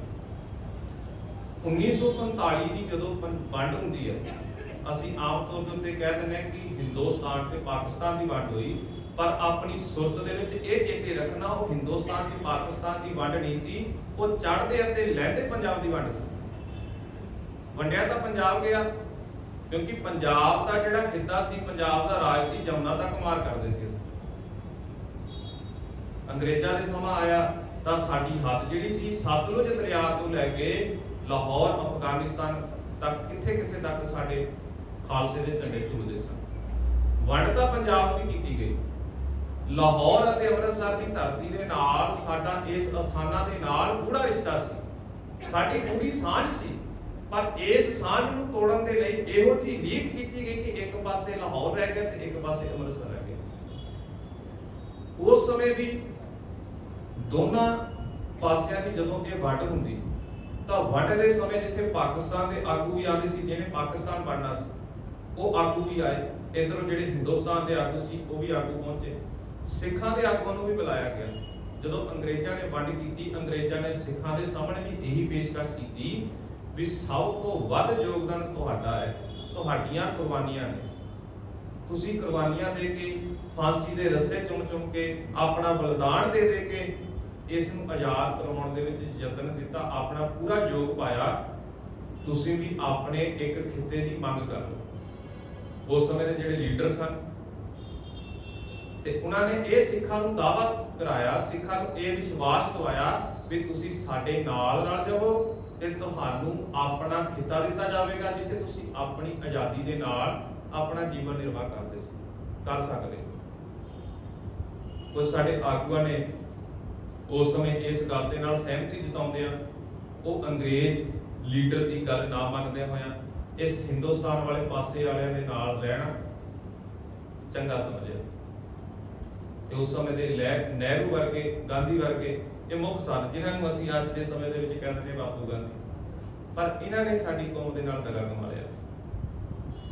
ਸਮਾਂ ਬੀਤਦਾ ਗਿਆ, ਹਜੇ 1947 ਦਾ ਜਿਹੜਾ ਸੰਤਾਪ ਸੀ ਸਾਡੇ ਪਿੰਡੇ ਦੇ ਉੱਤੇ ਸੀ, ਅਸੀਂ ਹੰਢਾ ਰਹੇ ਸਾਂ, ਅਸੀਂ ਆਪਣੇ ਪੈਰਾਂ ਦੇ ਉੱਤੇ ਖੜੇ ਨਹੀਂ ਹੋਏ ਸੀ ਕਿ ਉਸ ਤੋਂ ਬਾਅਦ ਜਦੋਂ 47 ਦੀ ਵੰਡ ਹੋ ਜਾਂਦੀ, ਕੁਝ ਦਿਨਾਂ ਦੇ ਵਿੱਚ ਹੀ ਨਹਿਰੂ ਅਤੇ ਗਾਂਧੀ ਵਰਗਿਆਂ ਦੇ ਇਹ ਬਿਆਨ ਆਣੇ ਸ਼ੁਰੂ ਹੋ ਗਏ ਸੀ ਕਿ ਭਾਈ ਕਿਹੜੀ ਆਜ਼ਾਦੀ ਦੀ ਗੱਲ ਕਰਦੇ ਹੋ, ਰਾਤ ਗਈ ਤੇ ਬਾਤ ਗਈ। ਕੁਝ ਦਿਨਾਂ ਦੇ ਵਿੱਚ ਹੀ ਜਦੋਂ ਇਹ ਸਾਰਾ ਕੁਝ ਹੋਇਆ 1947 ਤੋਂ ਬਾਅਦ ਅਸੀਂ ਟਿੱਕੇ ਨਹੀਂ ਬੈਠੇ। ਅਸੀਂ ਜਿਹੜੀ ਆਜ਼ਾਦੀ ਦਾ ਨਿੱਘ ਮਾਣਨਾ ਚਾਹੁੰਦੇ ਸੀ, ਜਿਹੜੀ ਆਜ਼ਾਦੀ ਦੀ ਲਹਿਰ ਗੁਰੂ ਨਾਨਕ ਪਾਤਸ਼ਾਹ ਜੀ ਤੋਂ ਸ਼ੁਰੂ ਹੋ ਗਈ ਸੀ, ਤੇ ਉਸ ਆਜ਼ਾਦੀ ਦੇ ਲਈ ਹੁਣ ਜੇਕਰ ਸਾਡੇ ਇੱਕ ਖਾਸ ਖਿੱਤੇ ਦੀ ਮੰਗ ਦੇ ਲਈ ਵੀ ਅਸੀਂ ਗੱਲ ਕਰੀਏ ਤਾਂ ਉਹ ਕਿਤੇ ਹੁਣ ਇਸ ਸਰਹੱਦਾਂ ਦੀਆਂ ਲੀਕਾਂ ਖਿੱਚਣ ਦੇ ਨਾਲ ਵੀ ਸਾਡਾ ਕਿਤੇ ਆਜ਼ਾਦੀ ਦੀ ਦੱਬੀ ਤਾਂ ਨਹੀਂ ਜਾਣੀ ਸੀ। ਜਿਹੜੇ ਸਿੱਖ ਆਗੂ ਸਨ ਜਾਂ ਜਿਹੜੇ ਵਿੱਚ ਭਾਵਨਾ ਰੱਖਦੇ ਸਨ ਕਿ ਪੰਜਾਬ ਨੂੰ ਬਚਾਉਣਾ, ਅਸੀਂ ਆਪਣੇ ਖਿੱਤੇ ਨੂੰ ਬਚਾਉਣਾ, ਅਸੀਂ ਆਪਣੇ ਰਾਜ ਨੂੰ ਬਚਾਉਣਾ, ਜਿਹੜੇ ਸਾਡੇ ਸ਼ਹੀਦ ਹੋ ਗਏ ਨੇ ਅਸੀਂ ਉਹਨਾਂ ਦੀਆਂ ਸ਼ਹੀਦੀਆਂ ਨੂੰ ਅਜਾਈ ਨਹੀਂ ਜਾਣ ਦੇਣਾ, ਉਹਨਾਂ ਦੇ ਖੂਨ ਨੂੰ ਅਜਾਈ ਨਹੀਂ ਜਾਣ ਦੇਣਾ, ਅਸੀਂ ਆਪਣਾ ਹੱਕ ਲਵਾਂਗੇ। 1947 ਤੋਂ ਇਹ ਕਾਰਜ ਸ਼ੁਰੂ ਹੁੰਦਾ ਇੱਥੋਂ ਤੱਕ ਆਇਆ, ਮੰਗ ਰੱਖੀ ਗਈ ਕਿ ਸਾਨੂੰ ਇੱਕ ਖਾਸ ਕੀਤਾ ਦਿੱਤਾ ਜਾਵੇ, ਕਮ ਸੇ ਕਮ ਇੰਨਾ ਹੀ ਕਰ ਦਿੱਤਾ ਜਾਵੇ ਜਿਹੜੇ ਪੰਜਾਬੀ ਬੋਲਦੇ ਇਲਾਕੇ ਨੇ ਉਹਨਾਂ ਨੂੰ ਹੀ ਹੱਦਬੰਦੀ ਕਰਕੇ ਇੱਕ ਪੰਜਾਬ ਬਣਾ ਦਿੱਤਾ ਜਾਵੇ। ਬਹੁਤ ਉਦੋਂ ਵੀ ਸਾਡੇ ਨਾਲ ਵਿਸ਼ਵਾਸਘਾਤ ਹੋ ਗਿਆ ਜਦੋਂ ਭਾਸ਼ਾ ਦੇ ਆਧਾਰ ਦੇ ਉੱਤੇ ਪੰਜਾਬ ਦੀ ਵੰਡ ਹੋਈ ਨਾ। ਤੁਸੀਂ ਇਹ ਦੇਖੋ ਵੀ ਜਿਹੜਾ ਹਰਿਆਣਾ ਨਿਕਲਿਆ, ਹਿਮਾਚਲ ਨਿਕਲਿਆ, ਉਹ ਰਾਜਸਥਾਨ ਦਾ ਕੁਝ ਇਲਾਕਾ ਨਿਕਲਿਆ, ਉਹ ਵੀ ਪੰਜਾਬ ਦਾ ਹਿੱਸਾ ਸੀ। ਉਹ ਪੰਜਾਬ ਦੇ ਵਿੱਚ ਪੰਜਾਬੀ ਬੋਲਦੇ ਪਿੰਡ ਸਨ। ਅੱਜ ਵੀ ਤੁਸੀਂ ਦੇਖ ਲਓ ਉੱਥੇ ਵਧੀਆ ਪੰਜਾਬੀ ਬੋਲਦੇ ਨੇ, ਪੰਜਾਬੀ ਨਾਲ ਪਿਆਰ ਕਰਨ ਵਾਲੇ ਲੋਕ ਰਹਿੰਦੇ ਨੇ, ਪਰ ਉੱਥੋਂ ਦੇ ਲੋਕਾਂ ਦੇ ਕੋਲੋਂ ਧੱਕੇ ਦੇ ਨਾਲ ਕਈਆਂ ਨੇ ਆਪਣੀ ਜਿਹੜੀ ਮਾਤ ਭਾਸ਼ਾ ਸੀ ਪੰਜਾਬੀ ਦੀ ਜਗ੍ਹਾ ਹਿੰਦੀ ਲਿਖਾ ਦਿੱਤੀ ਗਈ, ਤੇ ਭਾਸ਼ਾ ਦੇ ਆਧਾਰ ਦੇ ਉੱਤੇ ਜਿਹੜੀ ਸੋਨੇ ਦੀ ਚਿੜੀ ਪੰਜਾਬ ਕਹਾਉਂਦਾ ਸੀ, ਇੱਕ ਇੰਨਾ ਚਿੜੀ ਦਾ ਕਹਿ ਦਈਏ ਇੱਕ ਫਰਜ਼ ਨਹੀਂ ਰਹਿ ਗਿਆ, ਉਹ ਇੰਨਾ ਕੁ ਪੰਜਾਬ ਰਹਿ ਕੇ ਰਹਿ ਗਿਆ ਜਿਹਦਾ ਨਾਂ ਹੀ 5 ਦਰਿਆਵਾਂ ਦੇ ਨਾਂ ਦੇ ਉੱਤੇ ਪਿਆ ਸੀ, ਤੇ ਅੱਜ ਵੀ ਦੇਖੀਏ ਤਾਂ 2.5 ਦਰਿਆ ਵੀ ਨਹੀਂ ਰਹਿੰਦੇ। ਫਿਰ 1966 ਦੇ ਵਿੱਚ ਜਦੋਂ ਇਹ ਭਾਸ਼ਾ ਦੇ ਆਧਾਰ ਤੇ ਵੰਡ ਹੋਈ ਤਾਂ ਚੇਤੇ ਰੱਖੋ ਵੀ ਸਾਨੂੰ ਪੰਜਾਬ ਨੂੰ ਆਪਣੀ ਰਾਜਧਾਨੀ ਵੀ ਅਲੱਗ ਨਹੀਂ ਮਿਲੀ। ਜਿਹੜੀ ਪੰਜਾਬ ਦੀ ਰਾਜਧਾਨੀ ਚੰਡੀਗੜ੍ਹ ਹੈ ਤੇ ਹਰਿਆਣੇ ਤੇ ਪੰਜਾਬ ਦੀ ਸਾਂਝੀ ਰਾਜਧਾਨੀ ਹੈ। ਉਹਦੇ ਜਿਹੜਾ ਚੰਡੀਗੜ੍ਹ 40 ਪਿੰਡ ਉਜਾੜ ਕੇ ਬਣਿਆ ਸੀ, ਉਹਦੇ ਉੱਤੇ ਵੀ ਸਾਡਾ ਹੱਕ ਨਹੀਂ। ਉਹ ਵੀ ਕਿਤੇ ਨਾ ਕਿਤੇ ਤਾਰਾਂ ਜਾ ਕੇ ਸੈਂਟਰ ਦੇ ਨਾਲ ਜੁੜ ਗਈ। ਅਸੀਂ ਦਾਅਵਾ ਨਹੀਂ ਕਰ ਸਕਦੇ ਵੀ ਚੰਡੀਗੜ੍ਹ ਸਾਡਾ। ਬਾਅਦ ਦੇ ਵਿੱਚ ਸਮਾਂ ਬੀਤਦਾ ਗਿਆ, ਫਿਰ ਅਨੰਦਪੁਰ ਸਾਹਿਬ ਦੇ ਮੱਥੇ ਤੱਕ ਪਹੁੰਚਦੇ ਆ, ਪੰਜਾਬੀ ਸੂਬਾ ਮੋਰਚਾ ਲੱਗ ਗਿਆ, ਧਰਮ ਯੁੱਧ ਮੋਰਚਾ ਵੀ ਆਰੰਭ ਹੁੰਦਾ। ਅਨੰਦਪੁਰ ਸਾਹਿਬ ਦੇ ਮੱਥੇ ਦੇ ਵਿੱਚ ਸੰਤ ਗਿਆਨੀ ਜਰਨੈਲ ਸਿੰਘ ਜੀ ਖਾਲਸਾ ਭਿੰਡਰਾਂ ਵਾਲਿਆਂ ਨੇ ਕੁਝ ਮੰਗਾਂ ਰੱਖੀਆਂ ਸਨ। ਉਹ ਮੰਗਾਂ ਕੇਵਲ ਸਿੱਖਾਂ ਦੇ ਲਈ ਨਹੀਂ ਸਨ, ਉਹ ਮੰਗਾਂ ਉਹਨਾਂ ਲੋਕਾਂ ਦੇ ਲਈ ਸਨ ਜਿਹੜੀ ਆਜ਼ਾਦੀ ਪਸੰਦ ਕਰਦੇ ਸਨ, ਜਿਹੜੇ ਆਪਣੇ ਆਪ ਨੂੰ ਆਜ਼ਾਦ ਦੇਖਣਾ ਚਾਹੁੰਦੇ ਸਨ। ਪੰਜਾਬ ਦੇ ਪਾਣੀਆਂ ਦੀ ਗੱਲ ਕੀਤੀ। ਪੰਜਾਬ ਦੇ ਪਾਣੀ ਬਾਬਾ ਜਰਨੈਲ ਸਿੰਘ ਜੀ ਨੇ ਜਿਹੜਾ ਮਤਾ ਪਾਇਆ ਸੀ, ਅਨੰਦਪੁਰ ਸਾਹਿਬ ਦਾ ਮਤਾ, ਜਿਹਨੂੰ ਇਤਿਹਾਸ ਦੇ ਵਿੱਚ ਮਾਨਤਾ ਮਿਲੀ ਅਨੰਦਪੁਰ ਸਾਹਿਬ ਦਾ ਮਤਾ ਨਾਮ ਕਰਕੇ, ਉਹਦੇ ਵਿੱਚ ਮੰਗ ਰੱਖੀ ਗਈ ਸੀ ਵੀ ਜਿਹੜਾ ਪੰਜਾਬ ਦਾ ਪਾਣੀ ਹੈ ਨਾ, ਉਹਦੇ ਉੱਤੇ ਸੈਂਟਰ ਦਾ ਕੋਈ ਹੱਕ ਨਹੀਂ ਬਣਦਾ। ਇਹ ਅਸੀਂ ਤੈਅ ਕਰਾਂਗੇ, ਪੰਜਾਬ ਦੇ ਨੁਮਾਇੰਦੇ ਤੈਅ ਕਰਨਗੇ ਕਿ ਅਸੀਂ ਪੰਜਾਬ ਦਾ ਪਾਣੀ ਕਿਸ ਇਲਾਕੇ ਨੂੰ ਦੇਣਾ, ਕਿਸ ਇਲਾਕੇ ਨੂੰ ਨਹੀਂ ਦੇਣਾ। ਤੁਸੀਂ ਰਾਜਸਥਾਨ ਤੋਂ ਦੇਖ ਲਓ ਵੀ ਉੱਥੋਂ ਦੇ ਜਿਹੜੇ ਕੁਦਰਤੀ ਸਰੋਤ ਨੇ, ਰਾਜਸਥਾਨ ਤੋਂ ਸਾਨੂੰ ਕਹਿੰਦੇ ਵੀ ਪੱਥਰ ਵਧੀਆ ਮਿਲ ਜਾਂਦਾ, ਜਾਂ ਕਿਤੇ ਇਲਾਕਿਆਂ ਦੇ ਵਿੱਚ ਕੋਲਾ ਮਿਲ ਜਾਂਦਾ। ਤੁਸੀਂ ਕੋਲਾ ਲੈਣ ਜਾਓ, ਤੁਹਾਨੂੰ ਕੋਲੇ ਦਾ ਮੁੱਲ ਅਦਾ ਕਰਨਾ ਪਵੇਗਾ, ਹਾਲਾਂਕਿ ਹੈ ਵੀ ਇਹ ਵੀ ਕੁਦਰਤੀ ਸਰੋਤ। ਪੱਥਰ ਲੈਣ ਜਾਓ, ਤੁਹਾਨੂੰ ਪੱਥਰ ਦੇ ਲੈਣ ਦੇ ਲਈ ਵੀ ਪੈਸੇ ਦੇਣੇ ਪੈਣਗੇ, ਤਾਂ ਤੁਹਾਨੂੰ ਉਹ ਪੱਥਰ ਮਾਰਬਲ ਮਿਲੇਗਾ। ਪਰ ਪੰਜਾਬ ਦਾ ਪਾਣੀ ਹੈ ਤਾਂ ਕੁਦਰਤੀ ਸਰੋਤ, ਪਰ ਇਹ ਅਜਾਈ ਜਾ ਰਿਹਾ, ਇਹਦਾ ਕੋਈ ਮੁੱਲ ਨਹੀਂ। ਮੈਂ ਤੁਹਾਡਾ ਧਿਆਨ ਇੱਕ ਵਾਰੀ ਦਵਾ ਦੇਵਾਂ, 1 ਸੈਕਿੰਡ ਦੇ ਵਿੱਚ ਜਿੰਨਾ ਪਾਣੀ 1 ਸੈਕਿੰਡ ਦੇ ਵਿੱਚ ਪੰਜਾਬ ਤੋਂ ਬਾਹਰ ਜਾ ਰਿਹਾ, ਉਹਦੀ ਕੀਮਤ ਅੰਦਾਜ਼ਾ ਲਗਾ ਸਕਦੇ ਕਿੰਨੀ ਹੋਵੇਗੀ? 3 ਕਰੋੜ 1 ਸੈਕਿੰਡ ਦੇ ਵਿੱਚ। 3 ਕਰੋੜ ਪਾਣੀ ਅਸੀਂ ਅਜਾਈ ਦੇ ਰਹੇ ਹਾਂ। 1 ਸੈਕਿੰਡ ਦੀ ਗੱਲ ਹੈ, ਮਿੰਟਾਂ ਦੀ ਗੱਲ ਨਹੀਂ, ਘੰਟਿਆਂ ਦੀ ਗੱਲ ਨਹੀਂ, 1 ਸੈਕਿੰਡ ਦੇ ਵਿੱਚ। ਬਾਬਾ ਜਰਨੈਲ ਸਿੰਘ ਜੀ ਦਾ ਇਹ ਮਤਾ ਪਾਉਣ ਦਾ ਵੀ ਇੱਥੋਂ ਤੱਕ ਵਿਚਾਰ ਸੀ ਵੀ ਜੇਕਰ ਪਾਣੀ ਇਸੇ ਤਰ੍ਹਾਂ ਅਜਾਈ ਜਾਈ ਗਿਆ, ਪੰਜਾਬ ਦੀ ਜਿਹੜੀ ਆਰਥਿਕ ਹਾਲਤ ਹੈ ਹੋਰ ਮੰਦੀ ਹੋ ਜਾਵੇ, ਕਿਉਂਕਿ ਪੰਜਾਬ ਦਾ ਜਿਹੜਾ ਮੁੱਖ ਖਿੱਤਾ ਹੈ ਉਹ ਖੇਤੀਬਾੜੀ ਹੈ। ਜੇਕਰ ਹੁਣ ਪਾਣੀ ਹੀ ਅਸੀਂ ਨਹਿਰਾਂ ਦਾ ਪਾਣੀ ਨਹੀਂ ਸਾਨੂੰ ਮਿਲੇਗਾ ਤਾਂ ਖੇਤੀਬਾੜੀ ਦੇ ਵਿੱਚ ਵੀ ਕਿਤੇ ਨਾ ਕਿਤੇ ਵਿਘਨ ਆਵੇਗੀ, ਤੇ ਜਿਹੜੇ ਪੰਜਾਬ ਦੇ ਰਹਿਣ ਵਾਲੇ ਨੇ ਉਹ ਰੁਜ਼ਗਾਰ ਦੇ ਲਈ ਕਿਤੇ ਨਾ ਕਿਤੇ ਬਾਹਰ ਜਾਣਗੇ। ਅੱਜ ਵੀ ਪਾਣੀਆਂ ਦੇ ਲਈ ਅਸੀਂ ਲੜਦੇ ਪਏ ਹਾਂ ਆਪਣੇ ਹੱਕਾਂ ਦੇ ਲਈ। ਉਹ ਮਤੇ ਉਦੋਂ ਦੇ ਪਾਏ ਹੋਏ ਨੇ। ਇਹਨਾਂ ਦੇ ਵਿੱਚ ਇੱਕ ਹੋਰ ਮਤਾ ਸ਼ਾਮਲ ਸੀ ਕਿ ਅੰਮ੍ਰਿਤਸਰ ਸਾਹਿਬ ਜਿਹੜਾ ਸ਼ਹਿਰ ਹੈ, ਇਸ ਸ਼ਹਿਰ ਨੂੰ ਪਵਿੱਤਰਤਾ ਦਾ ਦਰਜਾ ਦਿੱਤਾ ਜਾਵੇ, ਜਿਵੇਂ ਬਾਕੀ ਧਰਮਾਂ ਦੇ ਸ਼ਹਿਰਾਂ ਨੂੰ ਪਵਿੱਤਰਤਾ ਦਾ ਦਰਜਾ ਦਿੱਤਾ ਜਾਂਦਾ, ਤੇ ਉਹਨਾਂ ਪਵਿੱਤਰ ਸ਼ਹਿਰਾਂ ਦੇ ਵਿੱਚ ਕਿਸੇ ਵੀ ਤਰ੍ਹਾਂ ਦਾ ਨਸ਼ਾ ਵੇਚਣ ਤੇ ਪਾਬੰਦੀ ਲੱਗੀ ਹੋਈ।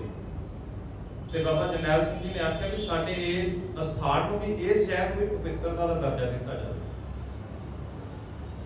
ਇੱਕ ਪੱਖ ਹੋਰ ਸਾਂਝਾ ਕਰ ਲਵਾਂ, ਅਸੀਂ ਆਖਦੇ ਹਾਂ ਕਿ ਜੂਨ 1984 ਦੇ ਵਿੱਚ ਕਾਂਗਰਸ ਹੱਕਦਾਰ ਸੀ ਸਿੱਧੇ ਤੌਰ ਤੇ, ਪਰ ਸਾਨੂੰ ਇਹ ਵੀ ਦੇਖਣਾ ਪੈਣਾ ਵੀ ਉਹਦੇ ਨਾਲ ਹੋਰ ਕਿਹੜੀਆਂ ਪਾਰਟੀਆਂ ਨੇ ਸਾਨੂੰ ਖਤਮ ਕਰਨ ਦੇ ਲਈ ਆਪਣਾ ਯੋਗਦਾਨ ਪਾਇਆ। ਜਦੋਂ ਬਾਬਾ ਜਰਨੈਲ ਸਿੰਘ ਜੀ ਨੇ ਇਹ ਮਤਾ ਪਾਸ ਕੀਤਾ ਸੀ ਨਾ ਕਿ ਅੰਮ੍ਰਿਤਸਰ ਨੂੰ ਇੱਕ ਪਵਿੱਤਰ ਸ਼ਹਿਰ ਦਾ ਦਰਜਾ ਦਿੱਤਾ ਜਾਵੇ, ਤਾਂ ਉਸੇ ਸਮੇਂ ਜਿਹਨੂੰ ਅੱਜ ਅਸੀਂ ਬੀਜੇਪੀ ਕਹਿੰਦੇ ਆ, ਉਸ ਸਮੇਂ ਉਹਦਾ ਨਾਂ ਸੀ ਜਨ ਸੰਘ।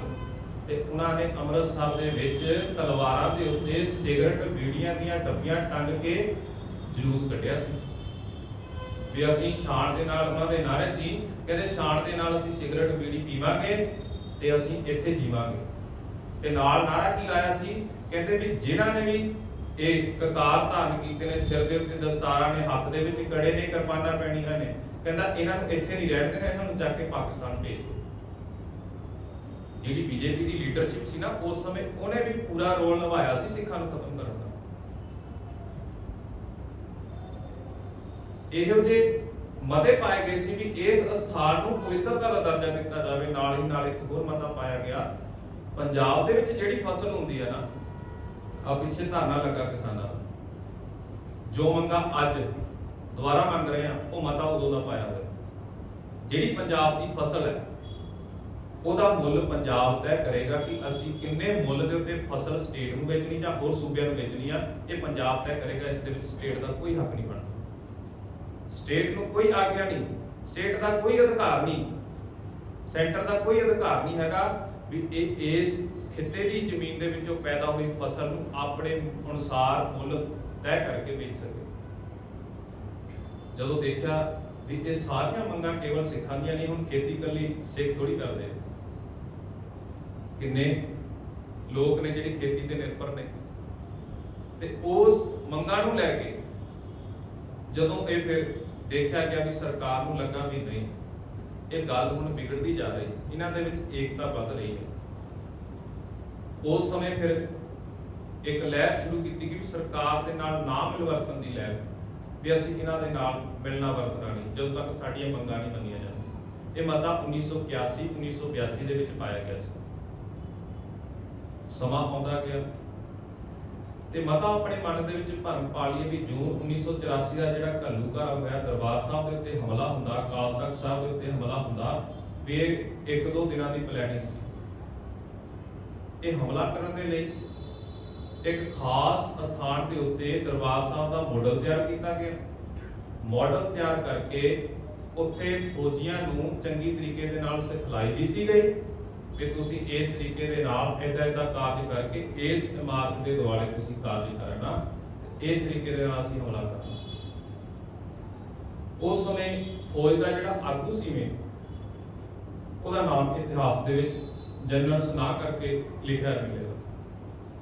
ਇੰਦਰਾ ਗਾਂਧੀ ਨੇ ਹੁਕਮ ਕੀਤਾ ਕਿ ਤੇਰੀ ਅਗਵਾਈ ਦੇ ਵਿੱਚ ਸਾਰਾ ਕੰਮ ਹੋਵੇਗਾ।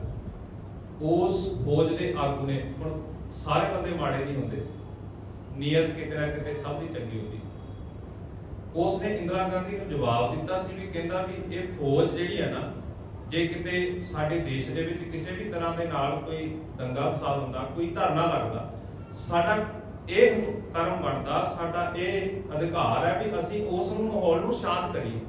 ਤੇ ਜਾਂ ਜਿਹੜੀਆਂ ਸਰਹੱਦਾਂ ਨੇ ਸਰਹੱਦਾਂ ਦੇ ਉੱਤੇ ਅਸੀਂ ਰਾਖੀ ਕਰੀਏ ਵੀ ਸਾਡੇ ਦੇਸ਼ ਨੂੰ ਬਾਹਰੀ ਦੇਸ਼ ਕੋਈ ਨੁਕਸਾਨ ਨਾ ਪਹੁੰਚਾ ਸਕੇ।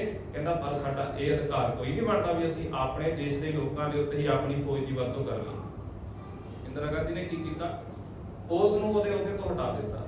ਜਿਹੜਾ ਉਹਦਾ ਭਰੋਸੇਮੰਦ ਸੀ ਬੰਦਾ, ਜਿਹਨੂੰ ਜਨਰਲ ਵੈਦਿਆ ਕਿਹਾ ਜਾਂਦਾ, ਜਿਹਦਾ ਖਾਸ ਰੋਲ ਸੀ ਜੂਨ 1984 ਦੇ ਵਿੱਚ, ਉਹਨੂੰ ਫਿਰ ਫੌਜ ਦਾ ਉੱਚ ਅਧਿਕਾਰੀ ਲਗਾਇਆ ਗਿਆ। ਸਾਰਾ ਕਾਰਜ ਹੁੰਦਾ ਗਿਆ। ਹੁਣ ਅਸੀਂ ਆਨੇ ਆ ਜੂਨ 1984 ਦਾ ਜਿਹੜਾ ਘਟਨਾਕ੍ਰਮ ਵਾਪਰਿਆ, ਜਿਹੜਾ ਘੱਲੂਘਾਰਾ ਵਾਪਰਿਆ, ਹੁਣ ਉੱਥੇ ਤੱਕ ਪਹੁੰਚ ਕਰਦੇ ਆ। ਇਹ ਤਿਆਰੀ ਪਹਿਲਾਂ ਤੋਂ ਹੋ ਰਹੀ ਹੈ। ਇਹ ਮਤ ਸੋਚੋ ਵੀ ਇੱਕੋ ਵੇਲੇ ਤੇ ਹੀ ਕਰ ਲਿਆ। ਇਹ ਸਾਨੂੰ ਪਹਿਲਾਂ ਵੀ ਵਿਚਾਰ ਰੱਖਿਆ ਕਿ ਗੁਰੂ ਨਾਨਕ ਸਾਹਿਬ ਜੀ ਮਹਾਰਾਜ ਜੀ ਦੇ ਵੇਲੇ ਤੋਂ ਇਹ ਸਾਡੇ ਨਾਲ ਵਿਚਾਰਧਾਰਾ ਨੂੰ ਦਬਾਉਣ ਦਾ ਯਤਨ ਕਰ ਰਿਹਾ। ਅਸੀਂ ਸਾਡੇ ਉੱਤੇ ਜਿਸ ਤਰੀਕੇ ਦੇ ਨਾਲ ਹਮਲੇ ਹੋ ਰਹੇ ਨੇ, ਜਿਸ ਤਰੀਕੇ ਦੇ ਨਾਲ ਸਾਨੂੰ ਦਬਾਉਣ ਦਾ ਯਤਨ ਕੀਤਾ ਜਾ ਰਿਹਾ, ਇੱਕ ਪੱਖ ਇਹ ਵੀ ਅਸੀਂ ਰੱਖ ਸਕਦੇ ਹਾਂ ਵੀ ਇਹ ਸਾਡੇ ਜਿਉਂਦੇ ਹੋਣ ਦੀ ਨਿਸ਼ਾਨੀ ਆ, ਵੀ ਅਸੀਂ ਜਿਉਂਦੇ ਆ, ਮਰੇ ਨਹੀਂ। ਜਿੱਥੇ ਅਸੀਂ ਆਪਣਾ ਵਜੂਦ ਖੜਾ ਕਰਨਾ ਚਾਹੁੰਦੇ ਆ ਨਾ, ਤਾਂ ਇਹਦੀ ਇਹ ਨਿਸ਼ਾਨੀ ਵੀ ਅਸੀਂ ਜਿਉਂਦੇ ਆ। ਸਰਕਾਰਾਂ ਸਾਨੂੰ ਮਾਰਨਾ ਚਾਹੁੰਦੀਆਂ, ਇਹ ਮਰੇ ਨਹੀਂ। ਜੂਨ 1984 ਤੱਕ ਪਹੁੰਚਦੇ ਅਸੀਂ। ਇੱਕ ਪਾਸੇ ਜਨਰਲ ਵੈਦਿਆ ਜਾਂ ਹੋਰ ਜਿੰਨੇ ਵੀ ਉੱਚ ਅਧਿਕਾਰੀ ਨੇ, ਉਹ ਸਾਰੇ ਦੇ ਸਾਰੇ ਇਹ ਹਮਲਾ ਕਰਨ ਦੇ ਲਈ ਤਿਆਰੀ ਕਰਦੇ ਨੇ। ਤੇ ਦੂਜੇ ਪਾਸੇ ਬਾਬਾ ਜਰਨੈਲ ਸਿੰਘ ਜੀ ਭਿੰਡਰਾਂਵਾਲੇ, ਨਾਲ ਜਨਰਲ ਸੁਬੇਗ ਸਿੰਘ ਜੀ, ਭਾਈ ਅਮਰੀਕ ਸਿੰਘ ਜੀ, ਬਾਬਾ ਠਾਰਾ ਸਿੰਘ ਜੀ ਜਾਂ ਭਾਈ ਹਰਮਿੰਦਰ ਸਿੰਘ ਸੰਧੂ ਜੀ।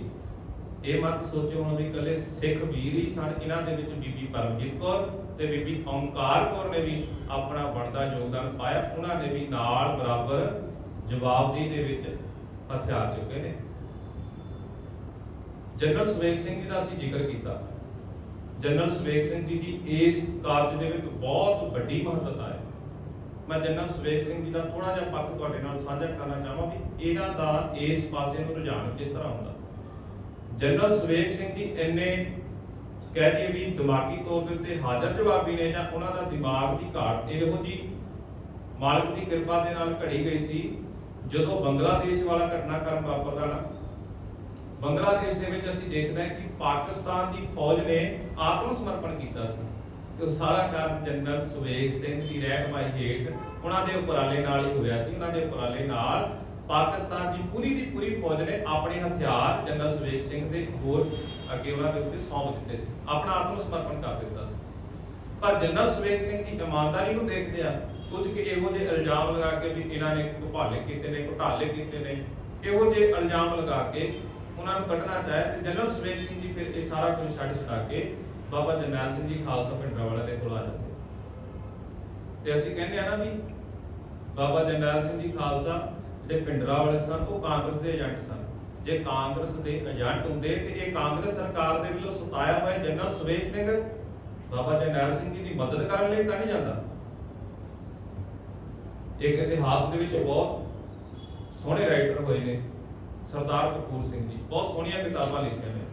ਉਹ ਵੀ ਉੱਚ ਅਧਿਕਾਰੀ ਦੇ ਰਾਈਟਰ ਸਨ। ਉਹਨਾਂ ਨੂੰ ਵੀ ਸਰਕਾਰ ਦੇ ਵੱਲੋਂ ਸਿੱਖ ਹੋਣ ਦੇ ਨਾਤੇ ਉਹਨਾਂ ਦੇ ਨਾਲ ਬਦਸਲੂਕੀ ਕੀਤੀ ਸੀ ਵੀ ਇਹ ਸਿੱਖ ਨੇ। ਤੇ ਉਹ ਵੀ ਫਿਰ ਉਸੇ ਸਮੇਂ ਬਾਬਾ ਜਰਨੈਲ ਸਿੰਘ ਜੀ ਦੇ ਕੋਲ ਆਉਂਦੇ ਨੇ। ਦੂਜੇ ਪਾਸੇ ਕਾਂਗਰਸ ਸਰਕਾਰ ਤੰਗ ਕਰ ਰਹੀ ਹੈ ਤੇ ਅਸੀਂ ਸਾਡੇ ਸਾਹਮਣੇ ਸਾਡੇ ਨਾਇਕ ਨੂੰ ਇਸ ਤਰੀਕੇ ਦੇ ਨਾਲ ਪੇਸ਼ ਕਰ ਦਿੱਤਾ ਵੀ ਇਹ ਉਹਨਾਂ ਦਾ ਹੀ ਬੰਦਾ, ਤੇ ਜੇ ਉਹਨਾਂ ਦੇ ਹੀ ਬੰਦੇ ਹੁੰਦੇ ਤਾਂ ਇਹ ਜਿਹੜੇ ਸਰਕਾਰ ਦੇ ਵੱਲੋਂ ਆਪਣੇ ਆਪ ਨੂੰ ਇੱਕ ਆਜ਼ਾਦ ਹਸਤੀ ਹੋਣ ਦਾ ਮੰਨਦੇ ਨੇ ਵੀ ਸਿੱਖ ਹਾਂ, ਅਸੀਂ ਸਿੱਖ ਹੋਣ ਦਾ ਦਾਅਵਾ ਕਰਦੇ ਸੀ, ਉਸ ਕੌਮ ਦੇ ਨੁਮਾਇੰਦੇ ਫਿਰ ਦੁਬਾਰਾ ਆਪਣੀ ਕੌਮ ਦੇ ਨਾਲ ਕਿਉਂ ਖੜੇ ਹੋ ਗਏ? ਇਹ ਬਾਤ ਵੀ ਸਾਨੂੰ ਸਮਝਣਾ ਹੋਵੇਗਾ। ਜਨਰਲ ਸੁਬੇਗ ਸਿੰਘ ਬੰਗਲਾਦੇਸ਼ ਦਾ ਜੋ ਵਾਪਰਿਆ ਉਹ ਤੁਹਾਡੇ ਨਾਲ ਸਾਂਝੀ ਕੀਤੀ। ਜਨਰਲ ਸੁਬੇਗ ਸਿੰਘ ਦਾ ਜਿਹੜਾ ਸਬੰਧ ਹੈ ਨਾ, ਅਸੀਂ ਭਾਈ ਸੁੱਖਾ ਸਿੰਘ ਤੇ ਮਹਿਤਾਬ ਸਿੰਘ ਨੂੰ ਵੀ ਜਾਣਦੇ ਆ, ਜਿਨ੍ਹਾਂ ਨੇ ਮੱਸੇ ਰੰਗੜ ਦਾ ਸਿਰ ਵੱਢਿਆ ਸੀ। ਭਾਈ ਮਹਿਤਾਬ ਸਿੰਘ ਦੇ ਪਰਿਵਾਰ ਦੇ ਨਾਲ ਸੰਬੰਧ ਰੱਖਦੇ ਨੇ ਜਨਰਲ ਸੁਬੇਗ ਸਿੰਘ ਜੀ। ਭਾਈ ਮਹਿਤਾਬ ਸਿੰਘ ਜੀ ਦੇ ਪਰਿਵਾਰ ਦੇ ਵਿੱਚ ਰਤਨ ਸਿੰਘ ਭੰਗੂ ਹੁੰਦੇ ਨੇ, ਜਿਨ੍ਹਾਂ ਨੇ ਪੰਥ ਪ੍ਰਕਾਸ਼ ਗ੍ਰੰਥ ਦੀ ਰਚਨਾ ਕੀਤੀ। ਤੇ ਉਸੇ ਪਰਿਵਾਰ ਦੇ ਨਾਲ ਸੰਬੰਧ ਰੱਖਦੇ ਨੇ ਜਨਰਲ ਸੁਬੇਗ ਸਿੰਘ ਜੀ, ਜਿਨ੍ਹਾਂ ਨੇ ਬਾਬਾ ਜਰਨੈਲ ਸਿੰਘ ਜੀ ਦੇ ਨਾਲ ਰਲ ਕੇ ਇਹ ਫੌਜਾਂ ਨੂੰ ਦਬਾਉਣ ਦਾ, ਫੌਜਾਂ ਦੇ ਨਾਲ ਟਾਕਰਾ ਕਰਨ ਦਾ ਪੂਰੀ ਵਿਉਂਤਬੰਦੀ ਕੀਤੀ। ਹੁਣ ਜਨਰਲ ਵੈਦਿਆ ਜਨਰਲ ਸਵੇਗ ਸਿੰਘ ਦੇ ਸੁਭਾਅ ਤੋਂ ਚੰਗੀ ਤਰ੍ਹਾਂ ਵਾਕਫ ਹੈ। ਜਦੋਂ ਜਨਰਲ ਵੈਦਿਆ ਫੌਜ ਦੇ ਵਿੱਚ ਭਰਤੀ ਹੁੰਦਾ, ਜਨਰਲ ਸਵੇਗ ਸਿੰਘ ਉਹਦੇ ਸੀਨੀਅਰ ਨੇ। ਜਨਰਲ ਵੈਦਿਆ ਆਪਣੀ ਕਿਤਾਬ ਦੇ ਵਿੱਚ ਵੀ ਲਿਖਦਾ, ਕਹਿੰਦਾ ਵੀ ਮੇਰੀ ਮੁਲਾਕਾਤ ਇਹਨਾਂ ਦੇ ਨਾਲ 3 ਵਾਰੀ ਹੋਈ।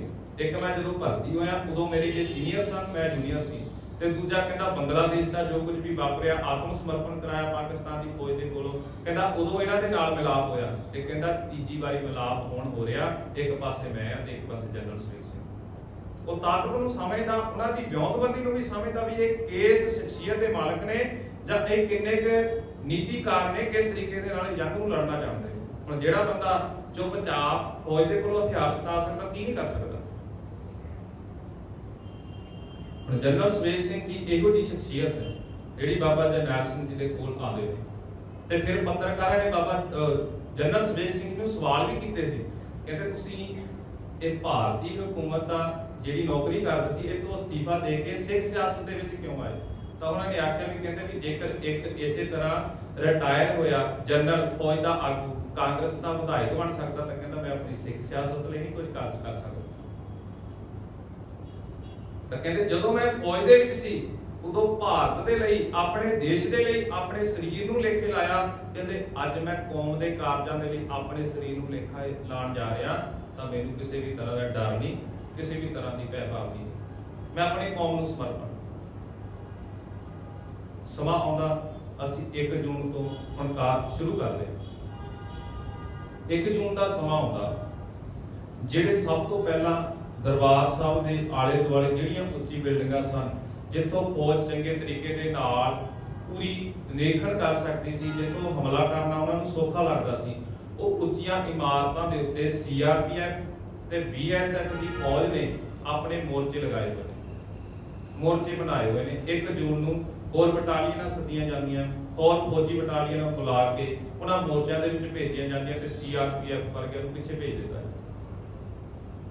ਜਦੋਂ ਪਿੱਛੇ ਭੇਜਿਆ ਜਾਂਦਾ, 1 ਜੂਨ ਨੂੰ ਹੀ ਗੋਲੀਬਾਰੀ ਦੀ ਆਰੰਭਤਾ ਹੋ ਜਾਂਦੀ। ਤਕਰੀਬਨ ਜਦੋਂ 1 ਜੂਨ ਨੂੰ ਬਾਬਾ ਜਰਨੈਲ ਸਿੰਘ ਜੀ ਖਾਲਸਾ ਭਿੰਡਰਾਂਵਾਲੇ 9:30 ਵਜੇ ਦੇ ਕਰੀਬ ਲੰਗਰ ਹਾਲ ਦੀ ਇਮਾਰਤ ਦੇ ਉੱਤੇ ਜਿਹੜੇ ਸਿੱਖ ਵੀਰ ਨੇ ਜਾਂ ਸਿੱਖ ਸੰਗਤਾਂ ਉੱਥੇ ਆਈਆਂ ਹੋਈਆਂ ਨੇ, ਬਾਬਾ ਜਰਨੈਲ ਸਿੰਘ ਜੀ ਖਾਲਸਾ ਭਿੰਡਰਾਂਵਾਲੇ ਉਹਨਾਂ ਨੂੰ ਸੰਬੋਧਨ ਕਰਦੇ ਨੇ, ਉਹਨਾਂ ਦੇ ਨਾਲ ਵਿਚਾਰ ਕਰਦੇ ਨੇ। ਤੇ ਸਾਰੀ ਜੋ ਕੁਝ ਵੀ ਉੱਥੇ ਦਾ ਘਟਨਾਕ੍ਰਮ ਵਾਪਰਨਾ, ਬਾਬਾ ਜਰਨੈਲ ਸਿੰਘ ਜੀ ਖਾਲਸਾ ਭਿੰਡਰਾਂਵਾਲੇ, ਜਨਰਲ ਸਵੇਗ ਸਿੰਘ ਜੀ, ਭਾਈ ਅਮਰੀਕ ਸਿੰਘ ਜੀ, ਗਿਆਨੀ ਠਾਰਾ ਸਿੰਘ ਜੀ, ਇਹ ਸਾਰੇ ਚੰਗੀ ਤਰ੍ਹਾਂ ਸਰਕਾਰ ਦੀ ਨੀਤੀ ਤੋਂ ਵਾਕਫ ਨੇ। ਇਹਨਾਂ ਨੇ ਪਹਿਲੀ ਅੰਦਾਜ਼ਾ ਲਗਾ ਲਿਆ ਸੀ ਵੀ ਹਾਂ ਤੇ ਹੁਣ ਦਰਬਾਰ ਸਾਹਿਬ ਦੇ ਉੱਤੇ ਹਮਲਾ ਹੋਣ ਵਾਲਾ। ਸੰਬੋਧਨ ਕਰਦੇ ਨੇ ਬਾਬਾ ਜਰਨੈਲ ਸਿੰਘ ਜੀ ਖਾਲਸਾ ਭਿੰਡਰਾਂਵਾਲੇ ਪ੍ਰਸ਼ਾਦਾ ਪਾਣੀ ਛਕਣ ਦੇ ਲਈ ਲੰਗਰ ਹਾਲ ਦੇ ਵਿੱਚ ਆਉਂਦੇ ਨੇ। ਇਹ ਮੈਨੂੰ ਪਤਾ ਲੱਗਦਾ ਕਿ 12:30 ਵਜੇ ਦੇ ਕਰੀਬ ਦੁਪਹਿਰ ਦੇ ਸਮੇਂ ਫੌਜ ਨੇ ਗੋਲੀਬਾਰੀ ਸ਼ੁਰੂ ਕਰ ਦਿੱਤੀ। ਜਨਰਲ ਸਵੇਗ ਸਿੰਘ ਜੀ ਨੂੰ ਇਹ ਨੀਤੀ ਬਣਾਉਣ ਦੇ ਲਈ, ਨੀਤੀ ਘੜਨ ਦੇ ਵਿੱਚ ਬਾਬਾ ਜਰਨੈਲ ਸਿੰਘ ਜੀ ਨੇ ਸੇਵਾ ਲਗਾਈ ਸੀ ਵੀ ਤੁਸੀਂ ਸਾਰਾ ਘਟਨਾਕ੍ਰਮ ਦੇਖਣਾ, ਤੁਸੀਂ ਜਿਸ ਤਰੀਕੇ ਦੇ ਨਾਲ ਹੁਕਮ ਕਰੋਗੇ ਅਸੀਂ ਸਾਰੇ ਉਸ ਤਰੀਕੇ ਦੇ ਨਾਲ ਚੱਲਾਂਗੇ। ਜਨਰਲ ਸਵੇਗ ਸਿੰਘ ਨੇ ਇਹ ਆਖਿਆ ਸੀ ਵੀ ਜਦੋਂ ਤੱਕ ਫੌਜ ਪ੍ਰਕਰਮਾਂ ਦੇ ਵਿੱਚ ਨਾ ਪਹੁੰਚ ਜਾਵੇ ਤੁਸੀਂ ਕਿਸੇ ਨੇ ਗੋਲੀ ਨਹੀਂ ਚਲਾਉਣੀ। ਇਹ ਜਿਹੜੀ 1 ਜੂਨ ਨੂੰ ਗੋਲੀਬਾਰੀ ਹੋ ਰਹੀ 12:30 ਵਜੇ ਦੇ ਕਰੀਬ, ਇਹ ਦੇਖਣਾ ਚਾਹੁੰਦੇ ਨੇ ਸਿੱਖਾਂ ਨੂੰ, ਇੱਕ ਤਾਂ ਭੜਕਾਉਣਾ ਚਾਹੁੰਦੇ ਨੇ, ਦੂਜਾ ਇਹ ਦੇਖਣਾ ਚਾਹੁੰਦੇ ਨੇ ਵੀ ਅੰਦਰ ਉਹਨਾਂ ਦੇ ਕੋਲ ਅਸਲਾ ਕਿਸ ਤਰੀਕੇ ਦਾ, ਤੇ ਅਸੀਂ ਉਸ ਅਸਲੇ ਦੇ ਨਾਲ ਕਿਸ ਤਰੀਕੇ ਦੇ ਨਾਲ ਮੁਕਾਬਲਾ ਕਰ ਸਕਦੇ ਹਾਂ। ਜਨਰਲ ਸਵੇਗ ਸਿੰਘ ਨੂੰ ਪਤਾ ਸੀ ਵੀ ਜਿਸ ਤਰੀਕੇ ਦੇ ਨਾਲ ਹੁਣ ਜਿਹੜੀ ਰਫਲ ਦੇ ਵਿੱਚ ਰੌਂਦ ਨਿਕਲੇਗਾ, ਰੌਂਦਾਂ ਦੇ ਨਾਲ ਪਤਾ ਲੱਗ ਜਾਵੇਗਾ ਵੀ ਭਾਈ ਅੰਦਰ ਇਹ ਅਸਲਾ, ਇਹ ਰਫਲਾ, ਇਹ ਹਥਿਆਰ ਨੇ। ਜਨਰਲ ਸਵੇਗ ਸਿੰਘ ਜੀ ਦੀ ਆਗਿਆ ਦਾ ਪਾਲਣ ਕਰਦੇ ਹੋਏ ਸਿੱਖਾਂ ਨੇ ਕੁਝ ਜਵਾਬੀ ਕਾਰਵਾਈ ਕੀਤੀ। 1 ਜੂਨ ਦਾ ਜਿਹੜਾ ਇਹ ਦਿਨ ਸੀ, ਘਟਨਾਕ੍ਰਮ ਵਾਪਰਦਾ, ਗੋਲੀਬਾਰੀ ਹੁੰਦੀ, ਤਾਂ 1 ਜੂਨ ਦੇ ਕਹਿੰਦੇ 7-8 ਘੰਟੇ ਰਾਤ ਤੱਕ 12:30 ਵਜੇ ਤੋਂ ਲੈ ਕੇ 7-8 ਘੰਟੇ ਲਗਾਤਾਰ ਉਹਨਾਂ ਨੇ ਵਿੱਚ ਵਿਚਾਲੇ ਰੋਕ ਕੇ ਗੋਲੀਬਾਰੀ ਸਿੱਖ ਉਹ ਜਿਹੜੇ ਦੂਜੇ ਪਾਸੇ ਫੌਜ ਹੈ ਨਾ ਉਹ ਕਰ ਰਹੀ ਹੈ। ਤੇ ਇਸੇ ਤਰ੍ਹਾਂ 1 ਜੂਨ ਦਾ ਜਿਹੜਾ ਦਿਨ ਹੈ ਉਹ ਬੀਤ ਜਾਂਦਾ। ਗੱਲ ਆਉਂਦੀ 2 ਜੂਨ ਦੀ। 2 ਜੂਨ ਨੂੰ ਕੁਝ ਕੁ ਪੱਤਰਕਾਰ ਅੰਮ੍ਰਿਤਸਰ ਦੇ ਵਿੱਚ ਤਾਂ ਕਰਫਿਊ ਲੱਗਾ ਸੀ ਉਸ ਸਮੇਂ, ਜਿਨ੍ਹਾਂ ਪੱਤਰਕਾਰਾਂ ਦੇ ਕੋਲ ਕਰਫਿਊ ਪਾਸ ਸਨ ਉਹਨਾਂ ਨੇ ਦਰਬਾਰ ਸਾਹਿਬ ਤੱਕ ਪਹੁੰਚਣ ਦਾ ਯਤਨ ਕੀਤਾ, ਪਰ ਫੌਜ ਨੇ ਉਹਨਾਂ ਨੂੰ ਪਹੁੰਚਣ ਤੱਕ ਨਹੀਂ ਦਿੱਤਾ। ਅਨੇਕਾਂ ਤਰ੍ਹਾਂ ਦੇ ਯਤਨ ਕੀਤੇ ਗਏ, ਇੱਥੋਂ ਤੱਕ ਵੀ ਉਹਨਾਂ ਦੇ ਕੱਪੜੇ ਉਤਾਰ ਕੇ ਵੀ ਉਹਨਾਂ ਨੂੰ ਜਲੀਲ ਕੀਤਾ ਗਿਆ, ਪਰ ਫਿਰ ਵੀ ਜਿਹੜੇ ਉੱਥੋਂ ਤੱਕ ਪਹੁੰਚ ਸਕੇ ਉਹਨਾਂ ਨੇ ਬਾਬਾ ਜਰਨੈਲ ਸਿੰਘ ਜੀ ਖਾਲਸਾ ਭਿੰਡਰਾਂਵਾਲੇ, ਜਨਰਲ ਸਵੇਗ ਸਿੰਘ ਜੀ, ਇਹਨਾਂ ਦੀ ਇੰਟਰਵਿਊ ਵਗੈਰਾ ਲੈਣੀਆਂ ਚਾਹੀਆਂ। ਤੇ ਤੇ ਇਹਨਾਂ ਦਾ ਪੱਖ ਸੁਣੀਏ ਵੀ ਕੀ ਚਾਹੁੰਦੇ ਨੇ। ਸਾਰਾ ਕੁਝ ਹੋਇਆ। ਕੁਝ ਕੁ ਪੱਤਰਕਾਰਾਂ ਦੀਆਂ ਜਿਹੜੀਆਂ ਉਸ ਸਮੇਂ ਰਿਪੋਰਟਾਂ ਸਨ, ਉਸ ਦੇ ਮੁਤਾਬਕ ਆਖਿਆ ਜਾਂਦਾ ਵੀ 30 ਤੋਂ 40 ਜਿਹੜੇ ਗੋਲੀ ਦੇ ਨਿਸ਼ਾਨ ਸਨ ਉਹ ਦਰਬਾਰ ਸਾਹਿਬ ਦੀ ਸੁਨਹਿਰੀ ਇਮਾਰਤ ਦੇ ਉੱਤੇ ਹੋਏ ਸਨ ਤੇ 167 ਗੋਲੀਆਂ ਪਰਿਕਰਮਾ ਦੇ ਵਿੱਚ ਲੱਗੀਆਂ ਹੋਈਆਂ ਸਨ। ਉਹ 1 ਜੂਨ ਦੀ ਗੋਲੀਬਾਰੀ ਦੇ ਵਿੱਚ। ਇਸ ਸਮੇਂ 4 ਸਿੱਖ ਸ਼ਹੀਦ ਹੁੰਦੇ ਨੇ, 7 ਸ਼ਰਧਾਲੂ ਸ਼ਹੀਦ ਹੁੰਦੇ ਨੇ ਤੇ 25 ਸ਼ਰਧਾਲੂ ਜ਼ਖਮੀ ਹੋ ਜਾਂਦੇ ਨੇ ਗੋਲੀਬਾਰੀ ਦੇ ਕਾਰਨ। 1 ਜੂਨ ਨੂੰ ਹੀ ਇਸ ਘੱਲੂਘਾਰੇ ਦੇ ਸਭ ਤੋਂ ਪਹਿਲੇ ਸ਼ਹੀਦ ਬਾਬਾ ਮਹਿੰਗਾ ਸਿੰਘ ਜੀ ਉਹ ਸ਼ਹਾਦਤ ਦਾ ਜਾਮ ਪੀ ਜਾਂਦੇ ਨੇ। ਇਹਨਾਂ ਦਾ ਮੋਰਚਾ ਲੱਗਾ ਬਾਬਾ ਅਟਲ ਰਾਏ ਜੀ ਦੇ ਗੁਰਦੁਆਰੇ ਦਾ ਤੇ ਇੱਧਰ ਵੀ ਗੋਲੀਬਾਰੀ ਹੋ ਰਹੀ, ਜ਼ਖਮੀ ਹੁੰਦੇ ਨੇ, ਸਰੀਰ ਥੱਲੇ ਲਿਆਂਦਾ ਜਾਂਦਾ ਤੇ ਉਹ ਸਵਾਸ ਚੜ ਜਾਂਦੇ ਨੇ ਤੇ ਸ਼ਹਾਦਤ ਦਾ ਜਾਮ ਪੀ ਜਾਂਦੇ ਨੇ। ਇਹ ਇਸ ਘੱਲੂਘਾਰੇ ਦੇ ਸਭ ਤੋਂ ਪਹਿਲੇ ਸ਼ਹੀਦ ਨੇ ਬਾਬਾ ਮਹਿੰਗਾ ਸਿੰਘ, ਜੂਨ 1983। 2 ਜੂਨ ਦਾ ਸਮਾਂ ਆਉਂਦਾ। 2 ਜੂਨ ਨੂੰ ਪੱਤਰਕਾਰ ਅੰਦਰ ਜਾਂਦੇ ਨੇ, ਵਿਚਾਰ ਚਰਚਾ ਹੁੰਦੀ, ਸਾਰਾ ਕੁਝ ਦੇਖਦਾ।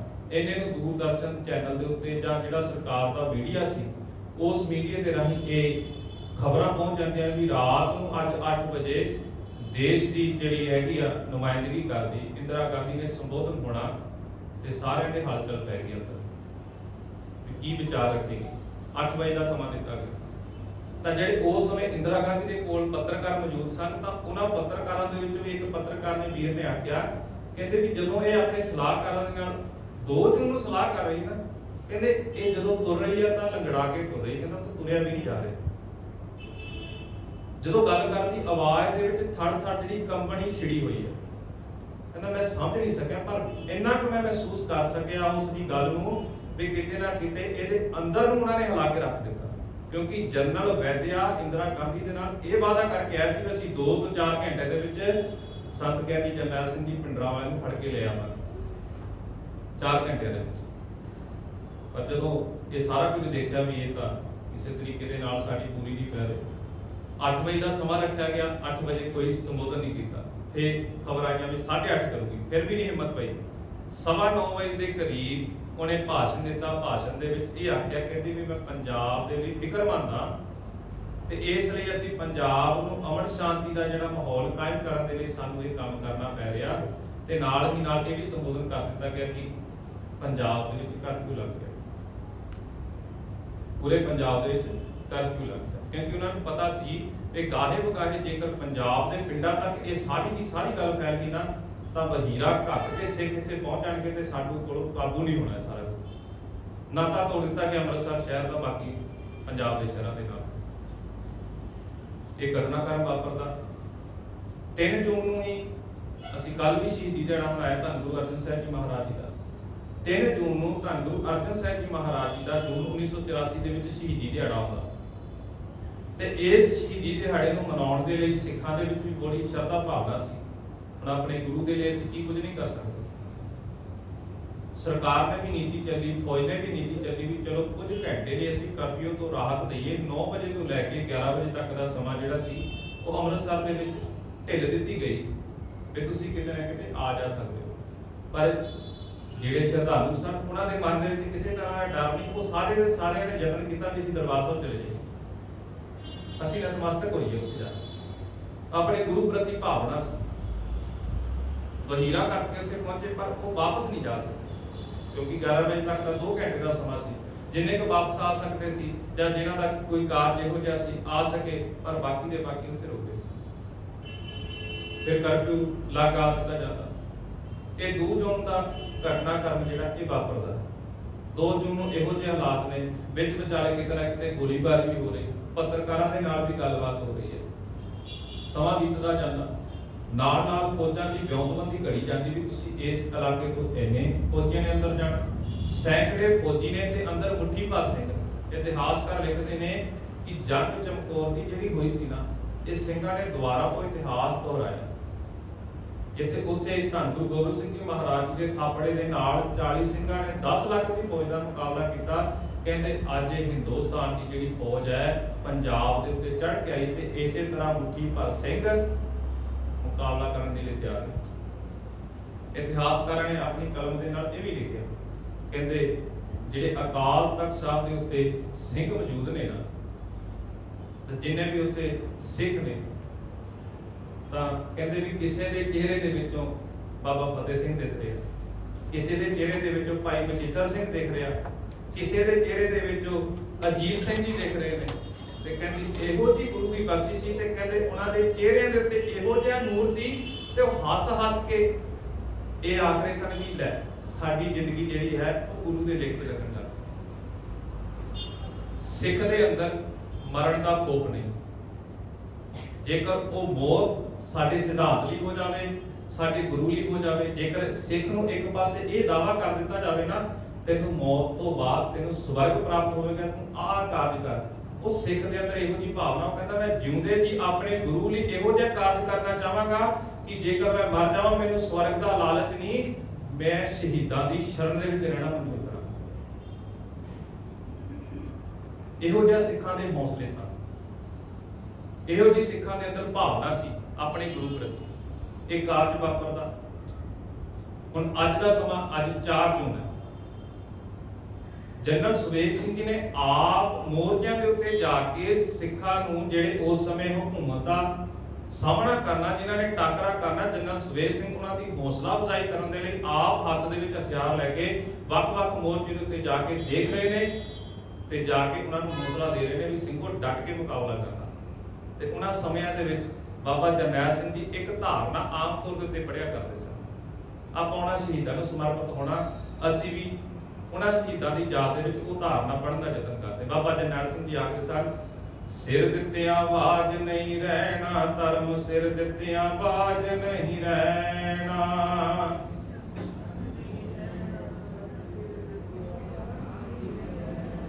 ਸਿਰ ਦਿੱਤਿਆਂ ਬਾਝ ਨਹੀਂ ਰਹਿਣਾ, ਧਰਮ ਸਿਰ ਦਿੱਤਿਆਂ ਬਾਝ ਨਹੀਂ ਰਹਿਣਾ।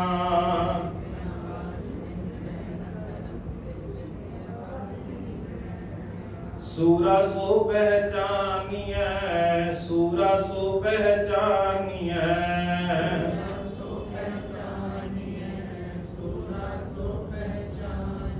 ਜੋਲ ਰਹਿ ਦੀਨ ਕੇ ਹੇਤ, ਜੋਲ ਰਹਿ ਦੀਨ ਕੇ ਹੇਤ,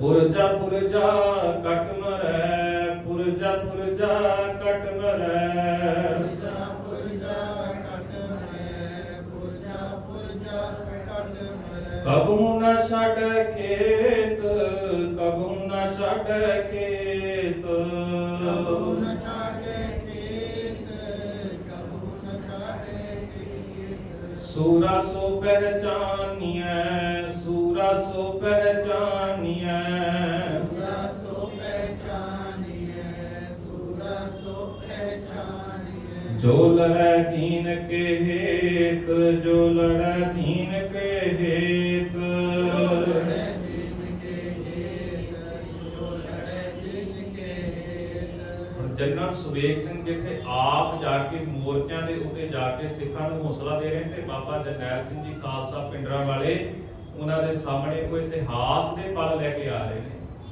ਨਾਲ ਹੀ ਨਾਲ ਇਹ ਗੁਰਬਾਣੀ ਦਾ ਪੱਖ ਵੀ ਰੱਖਦੇ ਨੇ ਕਿ ਸਿੰਘੋ ਤਕੜੇ ਰਹੋ। ਅੱਜ ਪਤਾ ਲੱਗ ਜਾਣਾ ਚਾਹੀਦਾ ਵੀ ਸਾਡੀ ਗੁਰੂ ਦੇ ਪ੍ਰਤੀ ਕਿੰਨੀ ਸ਼ਰਧਾ ਭਾਵਨਾ ਹੈ, ਅਸੀਂ ਗੁਰੂ ਦੇ ਸਤਿਕਾਰ ਦੇ ਲਈ ਕੀ ਕੁਝ ਕਰ ਸਕਦੇ।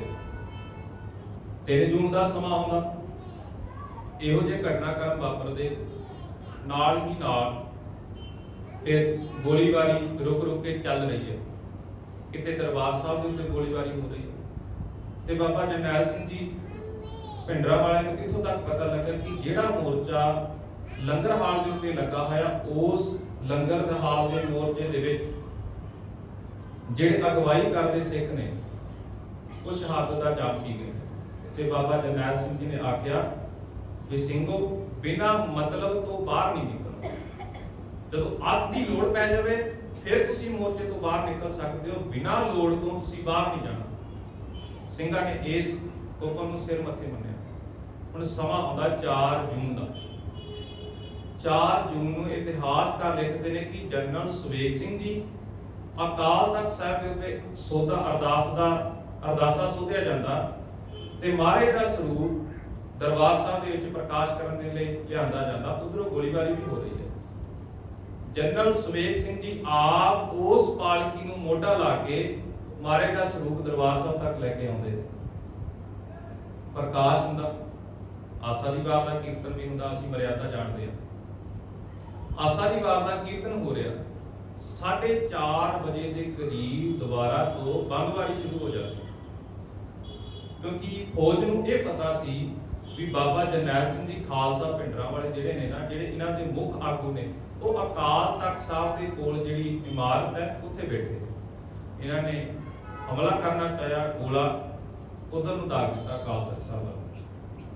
जनरल सुबेग सिंह नूं एक सिख वीर आके ਜਾਂ ਉਹਨਾਂ ਸ਼ਰਧਾਲੂਆਂ ਦੇ ਵਿੱਚੋਂ ਆ ਕੇ ਜਨਰਲ ਸੁਬੇਗ ਸਿੰਘ ਨੂੰ ਆ ਕੇ ਦੱਸਦਾ ਵੀ ਇਸੇ ਤਰ੍ਹਾਂ ਫੌਜ ਨੇ ਗੋਲਾਬਾਰੀ ਸ਼ੁਰੂ ਕਰ ਦਿੱਤੀ। ਜਦੋਂ ਭੱਜ ਗਿਆ ਜਨਰਲ ਸੁਬੇਗ ਸਿੰਘ ਨੇ ਆਖਿਆ ਵੀ ਘਬਰਾਈਦਾ ਨਹੀਂ ਹੁੰਦਾ, ਜੰਗ ਦੇ ਵਿੱਚ ਨਾ ਹੀ ਭੱਜੀਦਾ ਹੁੰਦਾ ਨਾ ਹੀ ਡਰੀਦਾ ਹੁੰਦਾ। ਤੇ ਜਨਰਲ ਸੁਬੇਗ ਸਿੰਘ ਉਸ ਨੂੰ ਆਪਣੇ ਕਲਾਵੇ ਦੇ ਵਿੱਚ ਲੈ ਕੇ ਕਹਿੰਦੇ ਆ ਜਾ ਤੈਨੂੰ ਦੱਸਦੇ ਆ ਜੰਗ ਕਿੱਦਾਂ ਲੜੀ, ਆ ਜਾ ਤੈਨੂੰ ਖਾਨੇ ਮੁਕਾਬਲਾ ਕਿੱਦਾਂ ਕਰੀਦਾ।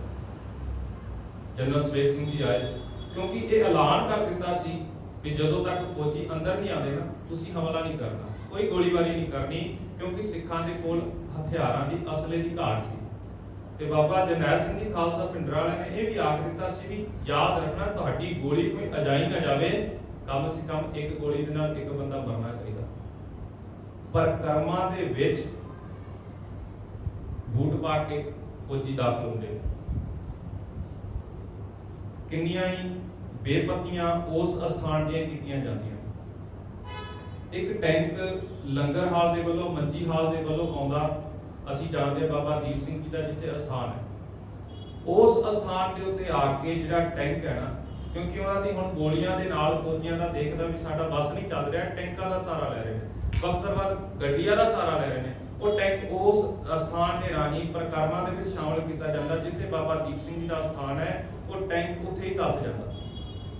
ਤੇ ਕੁਝ ਇਤਿਹਾਸਕਾਰਾਂ ਨੇ ਆਪਣੇ ਖਿਆਲ ਵੀ ਪ੍ਰਗਟ ਕੀਤੇ ਨੇ, ਕਹਿੰਦੇ ਬਾਬਾ ਦੀਪ ਸਿੰਘ ਜੀ ਦੀ ਆਤਮਾ ਇਹ ਆਖ ਰਹੀ, ਕਹਿੰਦੇ ਇਸ ਅਸਥਾਨ ਦੇ ਲਈ ਕਿਸ ਸਮੇਂ ਮੈਂ ਆਪਣਾ ਸੀਸ ਵੀ ਕੁਰਬਾਨ ਕਰ ਦਿੱਤਾ, ਚੇਤੇ ਰੱਖੀ ਜਦੋਂ ਤੱਕ ਮੇਰੀ ਪਾਇਆ ਹੋਵੇਗੀ, ਜਦੋਂ ਤੱਕ ਮੇਰੇ ਵਿੱਚ ਜਿੰਨਾ ਕਾਰਜ ਕਰ ਸਕਾਂਗਾ, ਮੈਂ ਇਸ ਦੀ ਪਵਿੱਤਰਤਾ ਨੂੰ ਭੰਗ ਨਹੀਂ ਹੋਣਾ। ਚਾਹੇ ਸਰੀਰਕ ਤੌਰ ਦੇ ਉੱਤੇ ਬਾਬਾ ਦੀਪ ਸਿੰਘ ਜੀ ਨਹੀਂ ਨੇ, ਪਰ ਫਿਰ ਵੀ ਉਹ ਆਪਣੇ ਬੱਚਿਆਂ ਦਾ ਖਿਆਲ ਰੱਖਦੇ ਨੇ। ਫਿਰ ਵੀ ਉਹ ਸ਼ਹੀਦ ਸਿੰਘ ਸਮੂਹ ਕੌਮ ਦੇ ਉੱਤੇ ਆਪਣਾ ਹੱਥ ਰੱਖਦੇ ਨੇ। ਇਹਨਾਂ ਸ਼ਹੀਦ ਸਿੰਘਾਂ ਦੇ ਕਾਰਨ, ਗੁਰੂ ਪਾਤਸ਼ਾਹ ਜੀ ਦੇ ਨਾਲ ਥਾਪੜੇ ਦੇ ਕਾਰਨ ਇਹ ਕੌਮ ਮੁੱਠੀ ਭਰ ਸਿੰਘ ਹਜ਼ਾਰਾਂ ਦੇ ਨਾਲ ਲੜਨ ਦੇ ਲਈ ਤਿਆਰ ਹੋ ਗਈ। ਇੱਕ ਪਾਸੇ ਗੋਲੀਆਂ ਆਮ ਰਫਲਾਂ ਨੇ ਤੇ ਦੂਜੇ ਪਾਸੇ ਟੈਂਕਾਂ ਦੇ ਨਾਲ ਮੁਕਾਬਲਾ ਕਰਨ ਦੇ ਲਈ ਤਿਆਰ ਹੋ ਗਏ। ਉਸ ਸਥਾਨ ਦੇ ਉੱਤੇ ਟੈਂਕ ਧੱਸ ਜਾਂਦਾ, ਫੌਜ ਅੰਦਰ ਦਾਖਲ ਹੁੰਦੀ ਤਾਂ ਜਵਾਬੀ ਕਾਰਵਾਈ ਹੁੰਦੀ। ਇੱਕ ਪਾਸੇ ਤੋਂ ਜਿਸ ਸਮੇਂ ਅਸੀਂ ਮੇਨ ਇਮਾਰਤ ਦੇ ਵੱਲੋਂ, ਮੇਨ ਦਰਬਾਰ ਦੇ ਵਿੱਚੋਂ ਅਸੀਂ ਅੰਦਰ ਵੜਦੇ ਆ, ਜਿੱਧਰੋਂ ਜਲਿਆਂਵਾਲੇ ਬਾਗ ਦੇ ਵੱਲੋਂ ਅਸੀਂ ਦੇਖਦੇ ਆ ਵੀ ਉਹ ਕਿਵਾੜ ਨੇ, ਉਸ ਤੋਂ ਅਸੀਂ ਉਤਰਦੇ ਪੌੜੀ, ਤਾਂ ਉਸ ਪਾਸੇ ਦੇ ਵੱਲੋਂ ਸੈਂਕੜੇ ਗਿਣਤੀ ਦੇ ਵਿੱਚ ਗਿਣਤੀ ਇਤਿਹਾਸਕਾਰਾਂ ਨੇ ਵੱਖ-ਵੱਖ ਲਿਖੀ ਹੋਈ ਹੈ। ਉਸ ਫੌਜ ਅੰਦਰ ਆ ਰਹੀ ਤੇ ਉਹਨਾਂ ਨੂੰ ਕਵਰ ਦੇਣ ਦੇ ਲਈ 1700 ਫੌਜੀ ਨੇ ਵੀ ਇਹਨਾਂ ਦੇ ਉੱਤੇ ਵਾਰ ਨਾ ਹੋਵੇ, ਜਿੱਥੋਂ ਸਾਨੂੰ ਪਤਾ ਲੱਗਦਾ ਵੀ ਹਮਲਾ ਹੋ ਰਿਹਾ ਅਸੀਂ ਉਧਰ ਜਵਾਬੀ ਕਾਰਵਾਈ ਕਰਾਂਗੇ, ਇਹ ਆਪਣੇ ਮੰਜ਼ਿਲ ਵੱਲ ਵੱਧਦੇ ਜਾਣਗੇ। ਤਾਂ ਕਹਿੰਦੇ ਸਿੰਘਾਂ ਨੇ ਇਹੋ ਜੀ ਦ੍ਰਿੜਤਾ ਦਿਖਾਈ ਤੇ ਉਹ ਤਕਰੀਬਨ 2200 ਦੇ ਕਰੀਬ ਫੌਜੀ ਅੰਦਰ ਦਾਖਲ ਹੋਣਾ ਚਾਹੁੰਦੇ ਸੀ। ਜਦੋਂ ਸਿੰਘਾਂ ਨੇ ਗੋਲੀਬਾਰੀ ਕੀਤੀ ਤਾਂ 2200 ਦੇ ਵਿੱਚੋਂ ਜਿਹੜੇ ਮਰ ਗਏ ਉਹ ਉੱਥੇ ਰਹਿ ਗਏ, ਜਿਹੜੇ ਬਚੇ ਸੀ ਉਹ ਹਥਿਆਰ ਛੱਡ ਕੇ ਭੱਜ ਗਏ। ਅੰਦਰ ਮੁੱਠੀ ਭਰ ਸਿੰਘਾਂ ਦੀ ਗਿਣਤੀ ਇਤਿਹਾਸਕਾਰਾਂ ਨੇ 200 ਦੇ ਕਰੀਬ ਲਿਖੀ, ਜਿਹੜੇ ਲੜਨ ਵਾਲੇ ਸੀ, ਜਿਹੜਾ ਮੁਕਾਬਲਾ ਕਰਨ ਵਾਲੇ ਸੀ। ਹੁਣ ਮਤਾ ਇਹ ਸੋਚੀਏ, ਸਾਡੇ ਦਿਮਾਗ ਦੇ ਵਿੱਚ ਇਹ ਵੀ ਭਰਿਆ ਜਾਂਦਾ ਕਿ ਅਕਾਲ ਤਖਤ ਦੇ ਵਿੱਚ ਬਾਬਾ ਜਰਨੈਲ ਸਿੰਘ ਜੀ ਭਿੰਡਰਾਂ ਵਾਲੇ ਸਨ, ਤਾਂ ਸਰਕਾਰ ਨੇ ਹਮਲਾ ਕੀਤਾ। ਉਸੇ ਦਿਨ ਪੰਜਾਬ ਦੀ ਧਰਤੀ ਦੇ ਉੱਤੇ 40 ਹੋਰ ਗੁਰਦੁਆਰਿਆਂ ਦੇ ਉੱਤੇ ਹਮਲਾ ਕਰ ਦਿੱਤਾ ਜਾਂਦਾ। ਉਸ ਗੁਰਦੁਆਰਿਆਂ ਦੇ ਵਿੱਚ ਕਿੱਥੇ ਬਾਬਾ ਜਰਨੈਲ ਸਿੰਘ ਜੀ ਭਿੰਡਰਾਂ ਵਾਲੇ ਸਨ।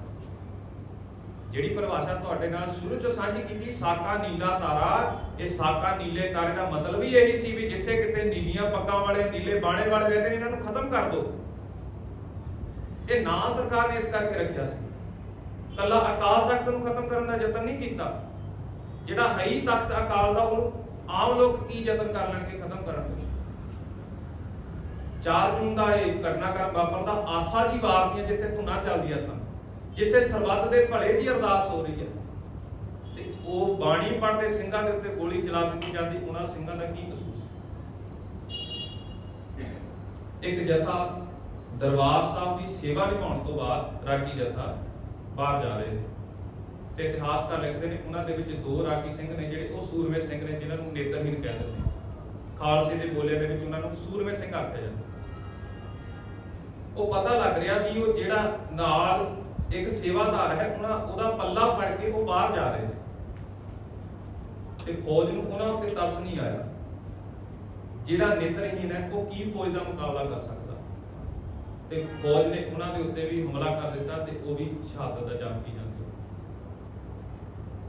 ਹਮਲਾ ਕਰੇ ਫੌਜ ਦੀ ਫੌਜੀ ਨੀਤੀ ਦੇ ਨਾਲ ਕੋਈ ਲੜੇ, ਸਾਨੂੰ ਕੋਈ ਦੁੱਖ ਨਹੀਂ, ਪਰ ਜਦੋਂ ਕੋਈ ਇਨਸਾਨੀਅਤ ਦਾ ਪੱਲਾ ਛੱਡ ਕੇ ਇੱਕ ਕਤਲੇਆਮ ਵੱਲ ਚਲ ਜਾਵੇ ਤਾਂ ਫਿਰ ਉਸ ਗੱਲ ਦੇ ਉੱਤੇ ਦੁੱਖ ਕਰਨਾ ਬਣਦਾ ਹੈ। 4 ਜੂਨ ਨੂੰ ਪੂਰਾ ਦਿਨ ਗੋਲੀਬਾਰੀ ਹੁੰਦੀ ਰਹੀ। ਅਕਾਲ ਤਖਤ ਸਾਹਿਬ ਦੇ ਉੱਤੇ ਤਕੜੇ ਗੋਲੇ ਦਾਗੇ ਗਏ। ਜਿਹੜੀਆਂ ਫੋਟੋਆਂ ਅਸੀਂ ਅਕਾਲ ਤਖਤ ਸਾਹਿਬ ਜੀ ਦੇ ਢੱਠੇ ਹੋਏ ਦ੍ਰਿਸ਼ ਦੀਆਂ ਦੇਖਦੇ ਆ ਉਸ ਦਿਨ ਦਾ 4 ਜੂਨ ਦਾ ਘਟਨਾਕ੍ਰਮ ਹੈ। ਤੋਪਾਂ ਦੇ ਨਾਲ ਟੈਂਕਾਂ ਦੇ ਨਾਲ ਗੋਲੇ ਦਾਗੇ ਗਏ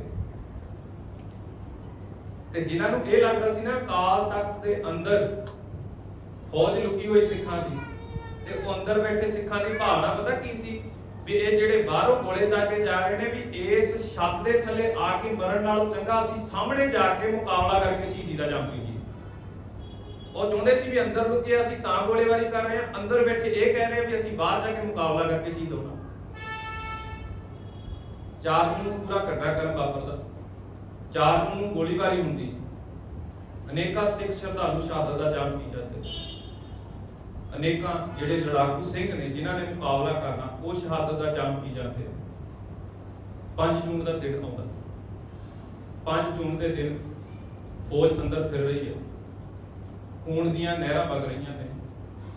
ਪਰਿਕਰਮਾ ਦੇ ਵਿੱਚ ਕਿੰਨਿਆਂ ਸਿੰਘਾਂ ਦਾ ਖੂਨ ਡੁੱਲਿਆ ਹੋਇਆ, ਕਿੰਨੇ ਸ਼ਰਧਾਲੂਆਂ ਨੇ ਉੱਥੇ ਸ਼ਹਾਦਤ ਦਾ ਜਾਮ ਪੀਤਾ, ਜਿਨ੍ਹਾਂ ਦੇ ਵਿੱਚ ਬੱਚੇ ਵੀ ਨੇ।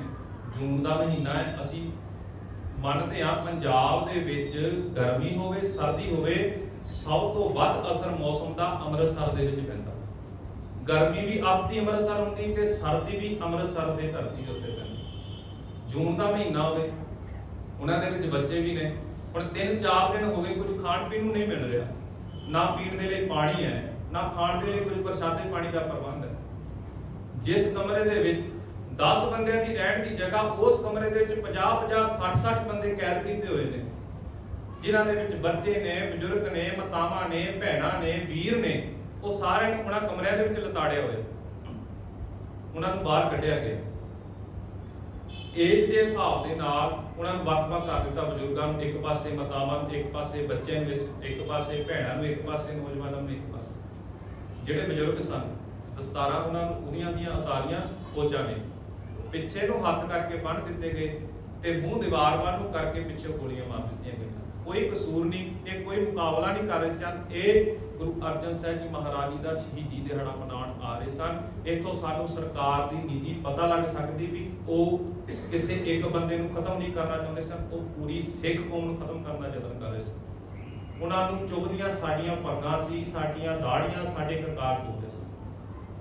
ਉਹਨਾਂ ਦੇ ਵਿੱਚ ਨੌਜਵਾਨ ਵੀਰ ਨੇ। ਹੁਣ ਉੱਤੇ ਗਰਮੀ, ਸੂਰਜ ਤਪ ਰਿਹਾ। ਜੂਨ ਦਾ ਮਹੀਨਾ ਤਾਂ ਅਸੀਂ ਦੇਖਦੇ ਹਾਂ ਮਾਰਬਲ ਤਾਂ ਖਾਸ ਕਰਕੇ ਜ਼ਿਆਦਾ ਤਪਿਆ ਹੁੰਦਾ।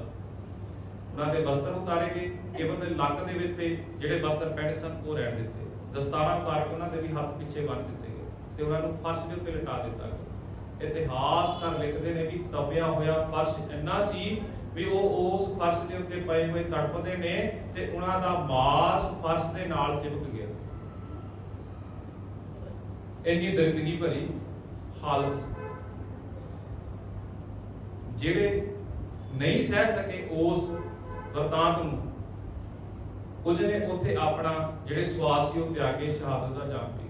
ਜਿਹੜੇ ਉਹਨਾਂ ਦੇ ਵਿੱਚ ਤੜਫਦੇ ਸੀ, ਬਚ ਗਏ ਸੀ ਨਾ, ਉਹ ਵੀ ਫੌਜ ਦੇ ਬੰਦਿਆਂ ਨੇ, ਫੌਜੀਆਂ ਨੇ ਗੋਲੀਆਂ ਮਾਰ ਕੇ ਸ਼ਹੀਦ ਕਰ ਦਿੱਤੇ। ਜਿਹੜੇ ਉਹਨਾਂ ਦੇ ਵਿੱਚ ਸਾਹ ਚੱਲਦੇ ਬਚ ਗਏ। ਉਹਨਾਂ ਦੇ ਵਿੱਚ ਇੱਕ ਵਿਚਾਰੀ ਭੈਣ ਸੀ, ਉਹਦੇ ਕੁੱਖ ਦੇ ਵਿੱਚੋਂ ਬੱਚਾ ਹੋਇਆ, ਕੁਝ ਸਮੇਂ ਦਾ ਬੱਚਾ ਸੀ। ਅਸੀਂ ਬੱਚਿਆਂ ਨੂੰ ਦੇਖਦੇ, ਸਾਡੇ ਸਾਹਮਣੇ ਕਿੰਨੇ ਬੱਚੇ ਫਿਰਦੇ। ਉਹ ਬੱਚਾ ਪਿਆਸ ਦੇ ਵਿੱਚ ਥਿਆਇਆ ਹੋਇਆ ਆਪਣੀ ਮਾਂ ਨੂੰ ਕਰ ਰਿਹਾ, ਮਾਂ ਪਾਣੀ ਪੀਣਾ। ਉਹ ਤੋਂ ਬੋਲਿਆ ਵੀ ਨਹੀਂ ਜਾ ਰਿਹਾ, ਪਾਣੀ ਪਾਣੀ ਕਰ ਰਿਹਾ। 3-4 ਦਿਨਾਂ ਦਾ ਹੁਣ ਬੱਚਾ ਅੰਦਰ ਬੈਠਾ, ਜਵਾਨੀ ਤਾਂ ਜਿਹੜੀ ਜਵਾਨੀ ਦੀ ਉਮਰ ਉਹ ਅਸੀਂ ਸਹਿ ਸਕਦੇ, ਨਾ ਬਜ਼ੁਰਗ ਕਿਸੇ ਚੀਜ਼ ਨੂੰ ਬਹੁਤਾ ਸਹਿ ਸਕਦੇ ਤੇ ਨਾ ਹੀ ਬੱਚੇ। ਇਤਿਹਾਸਕਾਰ ਲਿਖਦੇ ਨੇ ਕਿ ਉਹ ਬੱਚੇ ਦੇ ਕੋਲੋਂ ਪਾਣੀ ਮੰਗਦੇ ਮੰਗਦੇ ਉਹਦਾ ਗਲਾ ਇੰਨਾ ਕੁ ਸੁੱਕ ਗਿਆ ਕਿ ਉਹਦੀ ਜ਼ੁਬਾਨ ਦੇ ਵਿੱਚੋਂ ਪਾਣੀ ਵੀ ਨਹੀਂ ਨਿਕਲ ਰਿਹਾ ਵੀ ਮੈਂ ਬੋਲ ਸਕਾਂ, ਮਾਂ ਪਾਣੀ ਦੇ ਦੇ। ਮਾਂ ਦੀਆਂ ਭਾਵਨਾ ਸੀ, ਮਾਂ ਨੇ ਸਮਝਿਆ। ਮਾਂ ਨੇ ਯਤਨ ਕੀਤਾ ਕਿ ਦਰਬਾਰ ਸਾਹਿਬ ਦੇ ਜਿਹੜਾ ਸਰੋਵਰ ਹੈ ਉਹ ਸਰੋਵਰ ਦੇ ਵਿੱਚੋਂ ਚੱਲ ਮੈਂ ਆਪਣੇ ਬੱਚੇ ਨੂੰ ਚੂਲੀ ਭਰ ਕੇ ਛਕਾ ਦਵਾਂ। ਮਾਂ ਨੇ ਉਸ ਸਰੋਵਰ ਦੇ ਵਿੱਚੋਂ ਜਲ ਬੁੱਕ ਦੇ ਵਿੱਚ ਭਰਿਆ ਤਾਂ ਜਲ ਸੀ, ਪਰ ਹੱਥ ਦੇ ਵਿੱਚ ਖੂਨ ਆਇਆ। ਲਾਸ਼ਾਂ ਤੈਰ ਰਹੀਆਂ ਸਨ ਸਰੋਵਰ ਦੇ ਵਿੱਚ, ਲਾਸ਼ਾਂ ਤੈਰ ਰਹੀਆਂ ਸਨ। ਮਾਂ ਨੇ ਪਤਾ ਕੀ ਆਖਿਆ, ਪੁੱਤ ਮੈਂ ਤੈਨੂੰ ਜਲ ਤਾਂ ਛਕਾ ਸਕਦੀ, ਤੈਨੂੰ ਪਾਣੀ ਤਾਂ ਪਿਲਾ ਸਕਦੀ, ਪਰ ਮੇਰੇ ਬੱਚਿਆਂ ਮੈਨੂੰ ਮਾਫ ਕਰੀ, ਮੈਂ ਤੈਨੂੰ ਸਿੰਘਾਂ ਦਾ ਖੂਨ ਨਹੀਂ ਪਿਲਾ ਸਕਦੀ। ਮਾਂ ਨੇ ਆਪਣੇ ਬੱਚੇ ਨੂੰ ਉਹ ਨਹੀਂ ਛਕਾਇਆ, ਕਹਿੰਦੀ ਸਿੰਘਾਂ ਦਾ ਖੂਨ ਆ, ਮੈਂ ਨਹੀਂ ਤੈਨੂੰ ਛਕਾਉਣਾ। ਤੇ ਉਹ ਬੱਚਾ ਤੜਫਦਾ ਤੜਫਦਾ ਮਾਂ ਦੀ ਗੋਦ ਦੇ ਵਿੱਚ ਹੀ ਸਵਾਸ ਛੱਡ ਜਾਂਦਾ। ਇੱਕ ਬਜ਼ੁਰਗ ਮਾਂ ਨੇ ਉਸ ਸੰਗਤ ਦੇ ਵਿੱਚ ਫੌਜੀ ਨੂੰ ਆਖਿਆ, ਉਹਦਾ ਰੂਪ ਬਹੁਤ ਸੋਹਣਾ ਸੀ, ਨੌਜਵਾਨ ਸੀ, ਬਜ਼ੁਰਗ ਮਾਂ ਸੀ, ਉਹਨੇ ਆਖਿਆ ਵੀ ਮੈਨੂੰ ਤੇਰੇ ਵਿੱਚੋਂ ਆਪਣਾ ਪੁੱਤ ਦੇਖਦਾ, ਤੇਰੇ ਘਰ ਦੇ ਵਿੱਚ ਵੀ ਮਾਂ ਹੋਵੇਗੀ, ਤੇਰੇ ਘਰ ਦੇ ਵਿੱਚ ਵੀ ਭੈਣ ਹੋਵੇਗੀ, ਤੇਰੇ ਘਰ ਦੇ ਵਿੱਚ ਵੀ ਇਹੋ ਜਿਹੀ ਜਨਨੀ ਹੈ ਜਿਹਨੇ ਤੈਨੂੰ ਜਨਮਿਆ। ਪੁੱਤ ਮੈਨੂੰ ਪਾਣੀ ਪਿਲਾ ਦੇ। ਇਹ ਸਮਝ ਲਈ ਕਿ ਮੈਂ ਆਪਣੀ ਮਾਂ ਨੂੰ ਪਾਣੀ ਪਿਲਾ ਰਿਹਾ ਤੇ ਜਿੰਨਾ ਟਾਈਮ ਮੈਂ ਜਿਉਂਦੀ ਰਵਾਂਗੀ, ਦੁਨੀਆ ਤੇ ਰਵਾਂਗੀ, ਤੈਨੂੰ ਮੈਂ ਅਸੀਸਾਂ ਦਿੰਦੀ ਰਵਾਂਗੀ। ਜਗ ਲਿਆ ਉਹਨੇ, ਪਾਣੀ ਭਰਨ ਦਾ ਯਤਨ ਕੀਤਾ। ਉਹਦੇ ਕੋਲ ਜਿਹੜੀਆਂ ਸਿਗਰਟਾਂ ਬੀੜੀਆਂ ਦੀਆਂ ਡੱਬੀਆਂ ਸਨ ਉਹ ਪਾਣੀ ਦੇ ਵਿੱਚ ਘੋਲ ਕੇ ਕਹਿੰਦਾ ਲੈ ਪੀ ਲਾ। ਮੈਂ ਗੁਰੂ ਦੀ ਭੈ ਭਾਵਨੀ ਦੇ ਵਿੱਚ ਸਾਨੂੰ ਇਹ ਸ਼ਬਦ ਕਹਿਣੇ ਨਹੀਂ ਚਾਹੁੰਦੇ, ਪਰ ਜਿਹੜੇ ਉਹ ਫੌਜੀ ਨੇ ਸ਼ਬਦ ਆਖੇ ਸੀ ਨਾ, ਉਹ ਕਹਿੰਦਾ ਵੀ ਤੁਹਾਨੂੰ ਗੁਰੂ ਗੋਬਿੰਦ ਸਿੰਘ ਜੀ ਮਹਾਰਾਜ ਜੀ ਨੇ ਅੰਮ੍ਰਿਤ ਦੀ ਦਾਤ ਦਿੱਤੀ ਸੀ, ਆ ਲੈ ਪੀ ਲਾ। ਮੈਂ ਵੀ ਉਸੇ ਤਰ੍ਹਾਂ ਕਰ ਰਿਹਾ। ਇਹੋ ਜਿਹੀ ਦਰਿੰਦਗੀ ਸੀ। ਇਹ 5 ਜੂਨ ਦਾ ਘਟਨਾਕ੍ਰਮ ਵਾਪਰਦਾ, ਇਹੋ ਜਿਹਾ ਸਾਨੂੰ ਖਤਮ ਕਰਨ ਦਾ ਯਤਨ ਕੀਤਾ ਗਿਆ, ਪਰ ਉਹਨਾਂ ਸਮਿਆਂ ਦੇ ਵਿੱਚ ਵੀ ਕੋਈ ਡੋਲਿਆ ਨਹੀਂ। ਜਿਹੜੇ 2 ਤੋਂ 4 ਘੰਟਿਆਂ ਦਾ ਜਿਹੜਾ ਸਮਾਂ ਕਰਫਿਊ ਨੂੰ ਢਿੱਲ ਦਿੱਤੀ ਸੀ 3 ਜੂਨ ਦੀ, ਚਾਹੁੰਦੇ ਤਾਂ ਉੱਥੋਂ ਭੱਜ ਵੀ ਸਕਦੇ ਸੀ, ਪਰ ਸਗੋਂ ਸਿੱਖ ਹੋਰ ਅੰਦਰ ਦਾਖਲ ਹੋ ਗਏ। ਕੋਈ ਨਹੀਂ, ਜੇ ਇਸ ਧਰਤੀ ਦੇ ਉੱਤੇ ਰਹਿ ਕੇ ਅਸੀਂ ਮਾਰੇ ਗਏ, ਅਸੀਂ ਸਮਝਾਂਗੇ ਵੀ ਸਾਡਾ ਜਨਮ ਲੇਖੇ ਲੱਗ ਗਿਆ। ਅਸੀਂ ਸਮਝਾਂਗੇ ਕਿ ਇਸ ਧਰਤੀ ਦੇ ਉੱਤੇ ਆਏ ਅਸੀਂ ਕਬੂਲ ਹੋ ਗਏ। 5 ਜੂਨ ਦਾ ਘਟਨਾਕ੍ਰਮ ਇਹ ਵਾਪਰਦਾ। 5 ਜੂਨ ਦੀ ਰਾਤ ਨੂੰ ਜਨਰਲ ਸੁਬੇਗ ਸਿੰਘ ਜੀ ਜਿੱਥੇ ਫੌਜੀਆਂ ਦਾ ਮੁਕਾਬਲਾ ਕਰਨ ਦੇ ਲਈ ਸਿੱਖਾਂ ਦਾ ਸਾਥ ਦੇ ਰਹੇ ਨੇ, ਉੱਥੇ ਜਨਰਲ ਸੁਬੇਗ ਸਿੰਘ ਜੀ ਜਿੱਥੇ ਆਪ ਹਥਿਆਰ ਚੱਕ ਕੇ ਮੁਕਾਬਲਾ ਕਰ ਰਹੇ ਨੇ, ਜਨਰਲ ਸੁਬੇਗ ਸਿੰਘ ਜੀ ਨੂੰ ਵੀ ਗੋਲੀਆਂ ਲੱਗ ਜਾਂਦੀਆਂ। ਤਾਂ ਉਹਨਾਂ ਦੇ ਸਰੀਰ ਨੂੰ ਲਿਆਂਦਾ ਜਾਂਦਾ ਬਾਬਾ ਜਰਨੈਲ ਸਿੰਘ ਜੀ ਦੇ ਕੋਲ। ਤਾਂ ਅਖੀਰਲੇ ਸਮੇਂ ਦੇ ਵਿੱਚ ਜਨਰਲ ਸੁਬੇਗ ਸਿੰਘ ਜੀ ਨੇ ਬਾਬਾ ਜਰਨੈਲ ਸਿੰਘ ਜੀ ਨੂੰ ਬਚਨ ਜਿਹੜੇ ਆਖੇ ਸੀ ਨਾ, ਉਹ ਸਾਨੂੰ ਸਮਝਣੇ ਪੈਣਗੇ। ਉਹ ਭਾਵਨਾ ਪਤਾ ਵੀ ਹੈ ਵੀ ਹੁਣ ਮੈਂ ਬਚ ਨਹੀਂ ਸਕਦਾ, ਗੋਲੀਆਂ ਨਾਲ ਇੰਨਾ ਸਰੀਰ ਛੰਨੀ ਹੋ ਗਿਆ। ਤੇ ਬਾਬਾ ਜਰਨੈਲ ਸਿੰਘ ਜੀ ਨੂੰ ਫਿਰ ਵੀ ਇਹ ਕਹਿੰਦੇ ਨੇ ਵੀ ਪਾਤਸ਼ਾਹ ਦੇ ਅੱਗੇ ਅਰਦਾਸ ਕਰਿਓ ਮੇਰੀ, ਵੀ ਮੇਰੀ ਜਿਹੜੀ ਸਿੱਖੀ ਆ ਉਹ ਕੇਸਾਂ ਸਵਾਸਾਂ ਦੇ ਨਾਲ ਨਿਭ ਜਾਵੇ, ਜਿਹੜੇ ਸਵਾਸ ਰਹਿੰਦੇ ਨੇ ਨਾ ਉਹ ਵੀ ਵਿਅਰਥ ਨਾ ਜਾਣ। ਅਰਦਾਸ ਕਰਿਓ ਵੀ ਮੇਰੀ ਪਾਤਸ਼ਾਹ ਦੇ ਅੱਗੇ ਅਰਦਾਸ ਕਰਿਓ ਵੀ ਮੇਰੀ ਜਿਹੜੀ ਸਿੱਖੀ ਹੈ ਨਾ, ਜਿੰਨੇ ਪਲ ਰਹਿੰਦੇ ਨੇ ਉਹ ਵੀ ਕੇਸਾਂ ਸਵਾਸਾਂ ਦੇ ਨਾਲ ਨਿਭ ਜਾਵੇ। ਇਹੋ ਜੀ ਭਾਵਨਾ ਸੀ, ਇਹੋ ਜੀ ਸਿੱਖਾਂ ਦੇ ਅੰਦਰ ਬਾਣੀ ਦੇ ਪ੍ਰਤੀ ਪਿਆਰ ਸੀ, ਆਪਣੇ ਧਾਰਮਿਕ ਸਥਾਨਾਂ ਦੇ ਪ੍ਰਤੀ ਪਿਆਰ ਸੀ। 5 ਤਰੀਕ ਦੀ ਰਾਤ ਨੂੰ ਜਨਰਲ ਸੁਬੇਗ ਸਿੰਘ ਜੀ ਜਦੋਂ ਇਹ ਵਿਚਾਰ ਕਰਦੇ ਨੇ ਬਾਬਾ ਜਰਨੈਲ ਸਿੰਘ ਜੀ ਦੇ ਨਾਲ, ਬਾਬਾ ਜਰਨੈਲ ਸਿੰਘ ਜੀ ਆਪ ਉਹ ਜਨਰਲ ਸੁਬੇਗ ਸਿੰਘ ਨੂੰ ਆਖਦੇ ਨੇ, ਕਹਿੰਦੇ ਅਸੀਂ ਵੀ ਸਵੇਰੇ ਸ਼ਹਾਦਤ ਦਾ ਜਾਮ ਪੀ ਜਾਣਾ। 6 ਜੂਨ ਨੂੰ ਅਸੀਂ ਵੀ ਸਵੇਰੇ ਸ਼ਹਾਦਤ ਦਾ ਜਾਮ ਪੀ ਜਾਣਾ। 6 ਜੂਨ ਆਈ, ਬਾਬਾ ਜਰਨੈਲ ਸਿੰਘ ਜੀ ਖਾਲਸਾ ਪਿੰਡਰਾ ਵਾਲਿਆਂ ਨੇ ਆਪਣੀ ਸਰੀਰ ਦੀ ਕਿਰਿਆ ਸੁੱਤੀ, ਬਾਣੀ ਦੇ ਜਾਪ ਕੀਤੇ, ਨਿਤਨੇਮ ਕੀਤੇ ਤੇ ਆਪ ਵੀ ਮੁਕਾਬਲਾ ਕਰਦੇ ਕਰਦੇ ਸ਼ਹਾਦਤ ਦਾ ਜਾਮ ਪੀ ਜਾਂਦੇ ਨੇ। 6 ਜੂਨ ਇਹ ਪੂਰੇ ਦਾ ਪੂਰਾ ਘਟਨਾਕ੍ਰਮ ਸਾਡੀ ਕੌਮ ਨੂੰ ਖਤਮ ਕਰਨ ਦੇ ਲਈ ਕੀਤਾ ਗਿਆ ਸੀ, ਨਾ ਕਿ ਕਿਸੇ ਇੱਕ ਬੰਦੇ ਨੂੰ ਖਤਮ ਕਰਨ ਦੇ ਲਈ। ਯਤਨ ਕਰੀਏ ਅਸੀਂ ਆਪਣੇ ਬੱਚਿਆਂ ਤੱਕ, ਜਿਹੜੇ ਸਾਡੇ ਕੌਮ ਦੇ ਆਗੂ ਨੇ, ਉਹਨਾਂ ਦਾ ਕਿਰਦਾਰ ਬੱਚਿਆਂ ਤੱਕ ਪਹੁੰਚਦਾ ਕਰੀਏ, ਕਿਉਂਕਿ ਬੱਚਿਆਂ ਨੇ ਸਾਡਿਆਂ ਨੇ ਇਸ ਇਤਿਹਾਸ ਤੋਂ ਅਗਵਾਈ ਲੈ ਕੇ ਆਪਣੇ ਧਰਮ ਪ੍ਰਤੀ, ਆਪਣੇ ਗੁਰੂ ਪ੍ਰਤੀ, ਆਪਣੇ ਪੰਥ ਪ੍ਰਤੀ ਇਮਾਨਦਾਰੀ ਦੇ ਨਾਲ ਆਜ਼ਾਦ ਹਸਤੀ ਹੋਣ ਦਾ ਦਾਅਵਾ ਕਰਨਾ ਵੀ ਅਸੀਂ ਆਜ਼ਾਦ। ਸਮਾਂ ਆਉਂਦਾ ਰਹੇਗਾ, ਸਾਡੇ ਉੱਤੇ ਪੀੜਾਂ ਪੈਂਦੀਆਂ ਨੇ, ਪੈਂਦੀਆਂ ਰਹਿਣਗੀਆਂ, ਕਿਉਂਕਿ ਸਾਡੇ ਅੰਦਰ ਜਿਹੜੀ ਭਾਵਨਾ ਹੈ ਨਾ ਉਹ ਖਤਮ ਨਹੀਂ ਹੋਣੀ ਚਾਹੀਦੀ। ਸਿੱਖੀ ਕੋਈ ਸਰੀਰ ਦਾ ਨਾਂ ਨਹੀਂ, ਸਿੱਖੀ ਵਿਚਾਰਧਾਰਾ ਦਾ ਨਾਮ ਹੈ। ਕਿੰਨੇ ਸਰੀਰ ਖਤਮ ਕਰਨ ਦਾ ਯਤਨ ਕੀਤਾ ਗਿਆ। ਗੁਰੂ ਅਰਜਨ ਸਾਹਿਬ ਜੀ ਮਹਾਰਾਜ ਜੀ ਦਾ ਸਰੀਰ ਖਤਮ ਕਰਨ ਦਾ ਯਤਨ ਕੀਤਾ ਸੀ। ਗੁਰੂ ਤੇਗ ਬਹਾਦਰ ਸਾਹਿਬ ਜੀ ਮਹਾਰਾਜ ਜੀ ਦੇ ਸਰੀਰ ਨੂੰ ਖਤਮ ਕੀਤਾ ਗਿਆ, ਪਰ ਵਿਚਾਰਧਾਰਾ ਥੋੜੀ ਖਤਮ ਹੋਈ। ਇਹ ਵਿਚਾਰਧਾਰਾ ਤਾਂ ਨੀਹਾਂ ਦੇ ਵਿੱਚ ਵੀ ਬਰਕਰਾਰ ਰਹੀ। ਨੀਹਾਂ ਦੇ ਵਿੱਚ ਵੀ ਅਸੀਂ, ਸਾਡੇ ਛੋਟੇ ਵੀਰ ਜਦੋਂ ਚਿਣੇ ਗਏ, ਵਿਚਾਰਧਾਰਾ ਥੋੜੀ ਖਤਮ ਹੋਈ। ਉਸ ਤੋਂ ਬਾਅਦ ਤਾਂ ਕਿੰਨਾ ਕੁਝ ਵਾਪਰਿਆ। ਬਸ ਸਰਕਾਰ ਦੇ ਵੱਲੋਂ ਇਹ ਯਤਨ ਹੁੰਦੇ ਨੇ। ਕੱਲ ਵੀ ਬੇਨਤੀ ਕੀਤੀ ਸੀ, ਜਦੋਂ ਤੁਸੀਂ ਆਪਣੇ ਹੱਕਾਂ ਦੀ ਮੰਗ ਕਰੋਗੇ ਨਾ ਤਾਂ ਤੁਸੀਂ ਸਰਕਾਰ ਦੀ ਨਿਗਾਹ ਦੇ ਵਿੱਚ ਗਲਤ ਹੋ, ਪਰ ਅਸੀਂ ਆਪਣੇ ਹੱਕ ਮੰਗਣੇ ਨੇ। ਸਾਨੂੰ ਲੋੜ ਹੈ ਆਪਣੇ ਹੱਕਾਂ, ਸਾਡਾ ਫਰਜ਼ ਬਣਦਾ। ਜਦੋਂ ਜਿਹੜਾ ਅਸੀਂ ਹੱਕ ਮੰਗਦੇ ਹਾਂ ਉਹ ਕੇਵਲ ਸਾਡੇ ਨਿੱਜੀ ਹੱਕ ਨਹੀਂ ਹੁੰਦੇ, ਉਸ ਹੱਕ ਦੇ ਵਿੱਚ ਵੀ ਸਰਬੱਤ ਦਾ ਭਲਾ ਝਲਕਦਾ ਹੁੰਦਾ। ਇਹ ਸਾਨੂੰ ਗੁਰੂ ਦੇ ਵੱਲੋਂ ਥਾਪੜਾ ਹੈ, ਗੁਰੂ ਦੇ ਵੱਲੋਂ ਸਾਨੂੰ ਬਖਸ਼ਿਸ਼ ਹੈ। ਜਿੰਨਾ ਸਾਨੂੰ ਦਬਾਉਣ ਦਾ ਕੋਈ ਯਤਨ ਕਰ ਰਿਹਾ, ਅਸੀਂ ਉਹਨੇ ਫਿਰ ਇਕੱਠੇ ਹੋ ਜਾਂਦੇ। ਮੈਂ ਇਕੱਤਰਤਾ ਦਾ, ਸਿੱਖਾਂ ਦੀ ਏਕਤਾ ਦੀ ਇੱਕ ਪੱਖ ਮੈਂ ਤੁਹਾਡੇ ਨਾਲ ਸਾਂਝਾ ਕਰਦਾ। ਇਸ ਵਰਤਾਂਤ ਦੇ ਵਿੱਚ ਅਸੀਂ 6 ਦਿਨਾਂ ਦਾ ਜ਼ਿਕਰ ਕੀਤਾ। 1 ਜੂਨ ਤੋਂ 6 ਜੂਨ ਤੱਕ ਦਾ ਜਿਹੜਾ ਘਟਨਾਕ੍ਰਮ ਸੀ ਉਹ ਅਸੀਂ ਸਰਵਣ ਕੀਤਾ ਵੀ ਕਿਸ ਤਰੀਕੇ ਦੇ ਨਾਲ ਸਾਨੂੰ ਦਬਾਉਣ ਦਾ ਯਤਨ ਕੀਤਾ, ਸਾਡੇ ਤਖਤ ਨੂੰ ਵੀ ਢਾਉਣ ਦਾ ਯਤਨ ਕੀਤਾ। ਸਿੱਖਾਂ ਦੇ ਸ਼ਾਂਤੀ ਦੇ ਪ੍ਰਤੀਕ ਹਰਿਮੰਦਰ ਸਾਹਿਬ ਦੇ ਉੱਤੇ ਵੀ ਗੋਲੀਬਾਰੀ ਹੋਈ। ਇਸ ਗੋਲੀਬਾਰੀ ਦੇ ਵਿੱਚ ਸਾਡੇ ਕੀਮਤੀ ਖਜ਼ਾਨੇ ਨੂੰ ਵੀ ਉਹਦਾ ਸਾਹਮਣਾ ਕਰਨਾ ਪਿਆ। ਸਾਡੇ ਕੀਮਤੀ ਹੱਥ ਲਿਖਤ ਸਰੂਪ ਵੀ ਸ਼ਹੀਦ ਕਰ ਦਿੱਤੇ। ਗੋਲੀਆਂ ਦੇ ਨਿਸ਼ਾਨ ਜਿਨ੍ਹਾਂ ਦੇ ਵਿੱਚੋਂ ਅਸੀਂ ਸਰਬ ਸਾਂਝੀਵਾਦ ਦੇ ਉਪਦੇਸ਼ ਪੜ੍ਹਦੇ ਸਨ, ਉਹਨਾਂ ਸਰੂਪਾਂ ਦੇ ਉੱਤੇ ਵੀ ਸਿੰਘਾਂ ਦੇ ਖੂਨ ਲੱਗ ਗਏ ਸੀ। ਇਹੋ ਜਿਹੀ ਦਰਿੰਦਗੀ ਸੀ, ਇਹੋ ਜਿਹਾ ਕਤਲੇਆਮ ਕੀਤਾ ਗਿਆ, ਇਹੋ ਜਿਹੀ ਇਨਸਾਨੀਅਤ ਗਿਰੀ ਹੋਈ ਲੋਕਾਂ ਨੇ ਇਹ ਕਾਰਜ ਕੀਤੇ। ਤੇ ਕਹਿੰਦੇ ਵੀ ਜਦੋਂ ਜਿਸ ਸਮੇਂ ਬਾਅਦ ਦੇ ਵਿੱਚ ਉਸ ਸਮੇਂ ਜਿਹੜੇ ਸ਼ਹੀਦ ਹੋ ਚੁੱਕੇ ਸਨ ਜਾਂ ਜਿਹੜੇ ਉਹਨਾਂ ਦੇ ਵਿੱਚ ਤੜਪਦੇ ਵੀ ਸਨ, ਉਹ ਜਦੋਂ ਟਰੱਕ ਲਾਸ਼ਾਂ ਦੇ ਭਰੇ ਜਾਂਦੇ ਸਨ, ਜਿਹੜੇ ਤੜਪਦੇ ਸਨ ਉਹ ਵੀ ਚੱਕ ਕੇ ਵਿੱਚ ਸਿੱਟ ਦਿੰਦੇ ਸਨ। ਕੋਈ ਜਿਉਂਦਾ ਨਹੀਂ ਰਹਿਣ ਦੇਣਾ ਚਾਹੁੰਦੇ ਸੀ।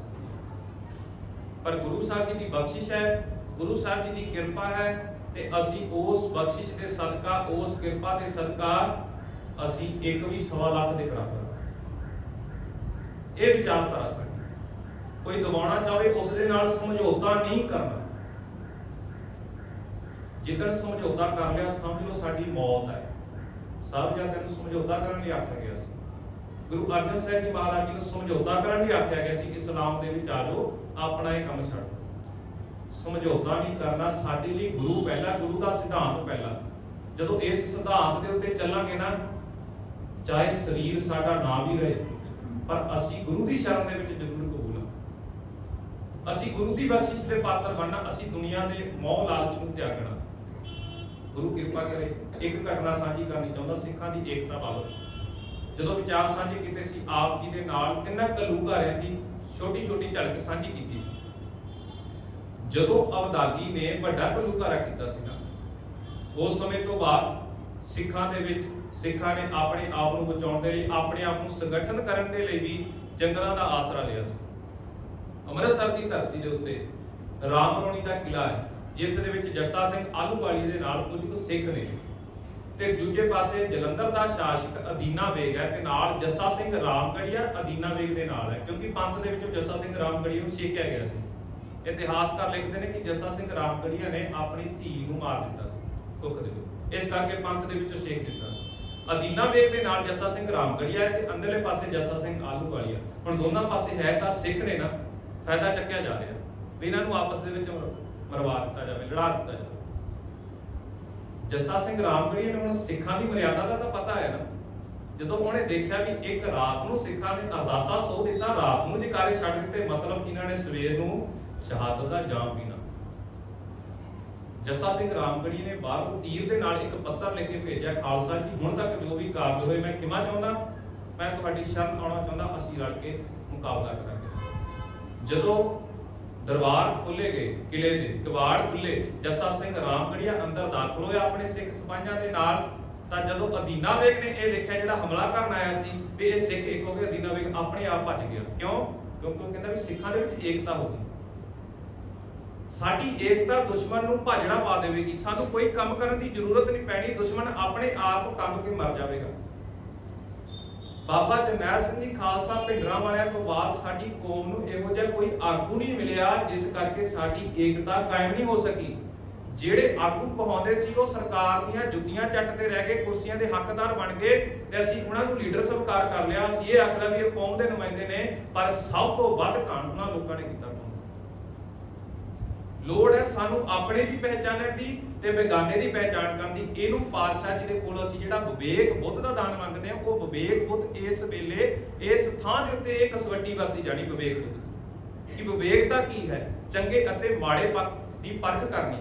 ਹੁਣ ਨਾਇਕ ਸੀ ਉਹ ਖਲਨਾਇਕ ਬਣਾ ਕੇ ਪੇਸ਼ ਕਰ ਦਿੱਤੇ, ਜਿਹੜੇ ਖਲਨਾਇਕ ਸੀ ਉਹ ਸਾਡੇ ਆਗੂ ਬਣਾ ਕੇ ਪੇਸ਼ ਕਰ ਦਿੱਤੇ। ਯਤਨ ਕਰੀਏ, ਏਕਤਾ ਕਾਇਮ ਕਰੀਏ, ਗੁਰੂ ਤੇ ਪੰਥ ਦੀ ਚੜ੍ਹਦੀ ਕਲਾ ਦੇ ਵਾਸਤੇ ਜਿੱਥੇ ਅਰਦਾਸ ਬੇਨਤੀ ਕਰਦੇ ਆ ਉੱਥੇ ਗੁਰੂ ਅਤੇ ਪੰਥ ਦੀ ਤਾਬਿਆ ਰਹਿ ਕੇ ਕੌਮ ਦੇ ਲਈ ਜਿਹੜੇ ਜ਼ਰੂਰੀ ਕਾਰਜ ਨੇ, ਆਪਣੀਆਂ ਮੰਗਾਂ ਨੇ, ਅੱਜ ਵੀ ਉਹਨਾਂ ਮੰਗਾਂ ਦੀ ਜ਼ਰੂਰਤ ਹੈ ਤੇ ਉਹਨਾਂ ਮੰਗਾਂ ਦੇ ਲਈ ਅਸੀਂ ਕਮ ਸੇ ਕਮ ਡਟ ਕੇ ਪਹਿਰਾ ਦੇਈਏ। ਸਾਨੂੰ ਤੱਕ ਕਾਰ ਪਾਉਣ ਦੀ ਵੀ ਆਜ਼ਾਦੀ ਨਹੀਂ ਮਿਲ ਰਹੀ ਅੱਜ ਦੇ ਸਮੇਂ ਦੇ ਵਿੱਚ। ਤੁਸੀਂ ਦੇਖਦੇ ਹੋ ਬੱਚੇ ਪੇਪਰ ਪਾਉਣ ਜਾਂਦੇ, ਕਿਸੇ ਦਾ ਕੜਾ ਲਹਾ ਦਿੱਤਾ ਜਾਂਦਾ, ਕਿਸੇ ਨੂੰ ਕਿਰਪਾਨ ਪਾਉਣ ਤੋਂ ਰੋਕ ਲਗਾ ਦਿੱਤੀ ਜਾਂਦੀ। ਇਹੀ ਸਾਡੀਆਂ ਮੰਗਾਂ ਵੀ ਭਾਈ ਅਸੀਂ ਆਪਣੇ ਦੇਸ਼ ਦੇ ਵਿੱਚ ਤਾਂ ਆਜ਼ਾਦੀ ਦਾ ਨਿੱਘ ਮਾਣ ਸਕੀਏ। ਕਮ ਸੇ ਕਮ ਦੇਸ਼ ਦੇ ਲਈ 100% ਦੇ ਵਿੱਚੋਂ 90-92% ਅਸੀਂ ਕੁਰਬਾਨੀਆਂ ਦਿੱਤੀਆਂ। ਅਸੀਂ ਉਸ ਦੇਸ਼ ਦੇ ਵਿੱਚ ਵੀ ਰਹਿ ਕੇ ਆਜ਼ਾਦੀ ਦਾ ਨਿੱਘ ਨਹੀਂ ਮਾਣ ਸਕਦੇ ਤਾਂ ਅਸੀਂ ਹੋਰ ਕਿੱਥੇ ਜਾਣਾ। ਆ ਪਿੱਛੇ ਜੇ ਇੱਕ ਕਤਲ ਹੋਇਆ ਗਾਇਕ ਦਾ, ਜ਼ਿਆਦਾਤਰ ਵਿਚਾਰ ਇਹ ਸੀ ਵੀ ਅਸੀਂ ਪੰਜਾਬ ਦੇ ਵਿੱਚ ਨਹੀਂ ਰਹਿਣਾ, ਅਸੀਂ ਪੰਜਾਬ ਨੂੰ ਛੱਡ ਕੇ ਬਾਹਰ ਜਾ ਰਹੇ, ਪੰਜਾਬ ਦੇ ਵਿੱਚ ਅਸੀਂ ਸੇਫ ਨਹੀਂ। ਅਗਲੇ ਤਾਂ ਚਾਹੁੰਦੇ ਜਦੋਂ ਤੁਸੀਂ ਪੰਜਾਬ ਤੋਂ ਆਪ ਭੱਜ ਗਏ ਤਾਂ ਮੁਕਾਬਲਾ ਕਿਹਨੇ ਕਰਨਾ, ਉਹਨਾਂ ਦੇ ਤਾਂ ਮੈਦਾਨ ਆਪ ਖਾਲੀ ਆ। ਯਾਦ ਰੱਖਣਾ ਅਸੀਂ ਕਬੂਲ ਗੁਰੂ ਦੀ ਸ਼ਰਨ ਦੇ ਵਿੱਚ ਹੀ ਹੋ ਕੇ ਹੋਵਾਂਗੇ। ਗੁਰੂ ਦੀ ਸ਼ਰਨ ਦੇ ਵਿੱਚ ਆ ਕੇ ਕਬੂਲ ਹੋਣਾ, ਪਿੱਠ ਦਿਖਾਉਣ ਵਾਲਿਆਂ ਚ ਨਾ ਜਾਈਏ। ਅਸੀਂ ਉਸ ਸਮੇਂ ਦਾ ਹੁਣ ਮੁਕਾਬਲਾ ਕਰਨਾ ਸਿੱਖੀਏ। ਸਾਡੀ ਏਕਤਾ ਹੀ ਦੁਸ਼ਮਣ ਦੇ ਲਈ ਮੌਤ ਹੈ। ਗੁਰੂ ਅਤੇ ਪੰਥ ਦੀ ਤਾਬਿਆ ਰਹਿ ਕੇ ਇੱਕ ਨਿਸ਼ਾਨ ਸਾਹਿਬ ਦੇ ਅਧੀਨ ਹੋ ਕੇ ਕਾਰਜ ਕਰਾਂਗੇ ਤਾਂ ਸਾਡੀ ਸਫਲਤਾ ਹੈ। ਜਿਸ ਤਰ੍ਹਾਂ ਜੱਸਾ ਸਿੰਘ ਆਹਲੂਵਾਲੀਆ, ਜੱਸਾ ਸਿੰਘ ਰਾਮਗੜੀਆ ਇੱਕ ਹੋ ਕੇ ਲੜੇ ਨੇ ਤਾਂ ਵੈਰੀ ਆਪਣੇ ਆਪ ਭੱਜ ਜਾਂਦਾ। ਯਤਨ ਕਰੀਏ ਅਸੀਂ ਸਿੱਖ ਕਮ ਸੇ ਕਮ ਸਿਰ ਜੋੜ ਕੇ ਬੈਠੀਏ। ਵਖਰੇਵੇਂ ਲੱਖ ਹੋ ਸਕਦੇ, ਅਸੀਂ ਗੁਰੂ ਦੀ ਸ਼ਰਨ ਆ ਕੇ ਉਹਨਾਂ ਵਖਰੇਵਿਆਂ ਨੂੰ ਦੂਰ ਕਰਕੇ ਆਪਣੀ ਲੀਡਰਸ਼ਿਪ ਕਾਇਮ ਕਰੀਏ, ਆਪਣੇ ਇਤਿਹਾਸਕਾਰ ਪੈਦਾ ਕਰੀਏ, ਬੱਚਿਆਂ ਨੂੰ ਇਤਿਹਾਸ ਪੜ੍ਹਾਈਏ ਕਿਉਂਕਿ ਸਾਡੇ ਵਿੱਚ ਇਤਿਹਾਸ ਬਣਾਉਣ ਦਾ ਯਤਨ ਬਹੁਤ ਕੀਤਾ ਸੀ, ਸਾਂਭਦੇ ਨੇ। ਅਸੀਂ ਉਸ ਇਤਿਹਾਸ ਨੂੰ ਬਰਕਰਾਰ ਕਰੀਏ। ਆਉਣ ਵਾਲੀਆਂ ਪੀੜ੍ਹੀਆਂ ਲਈ ਵੀ ਅਸੀਂ ਆਪ ਇਤਿਹਾਸ ਸਿਰਜਣਾ।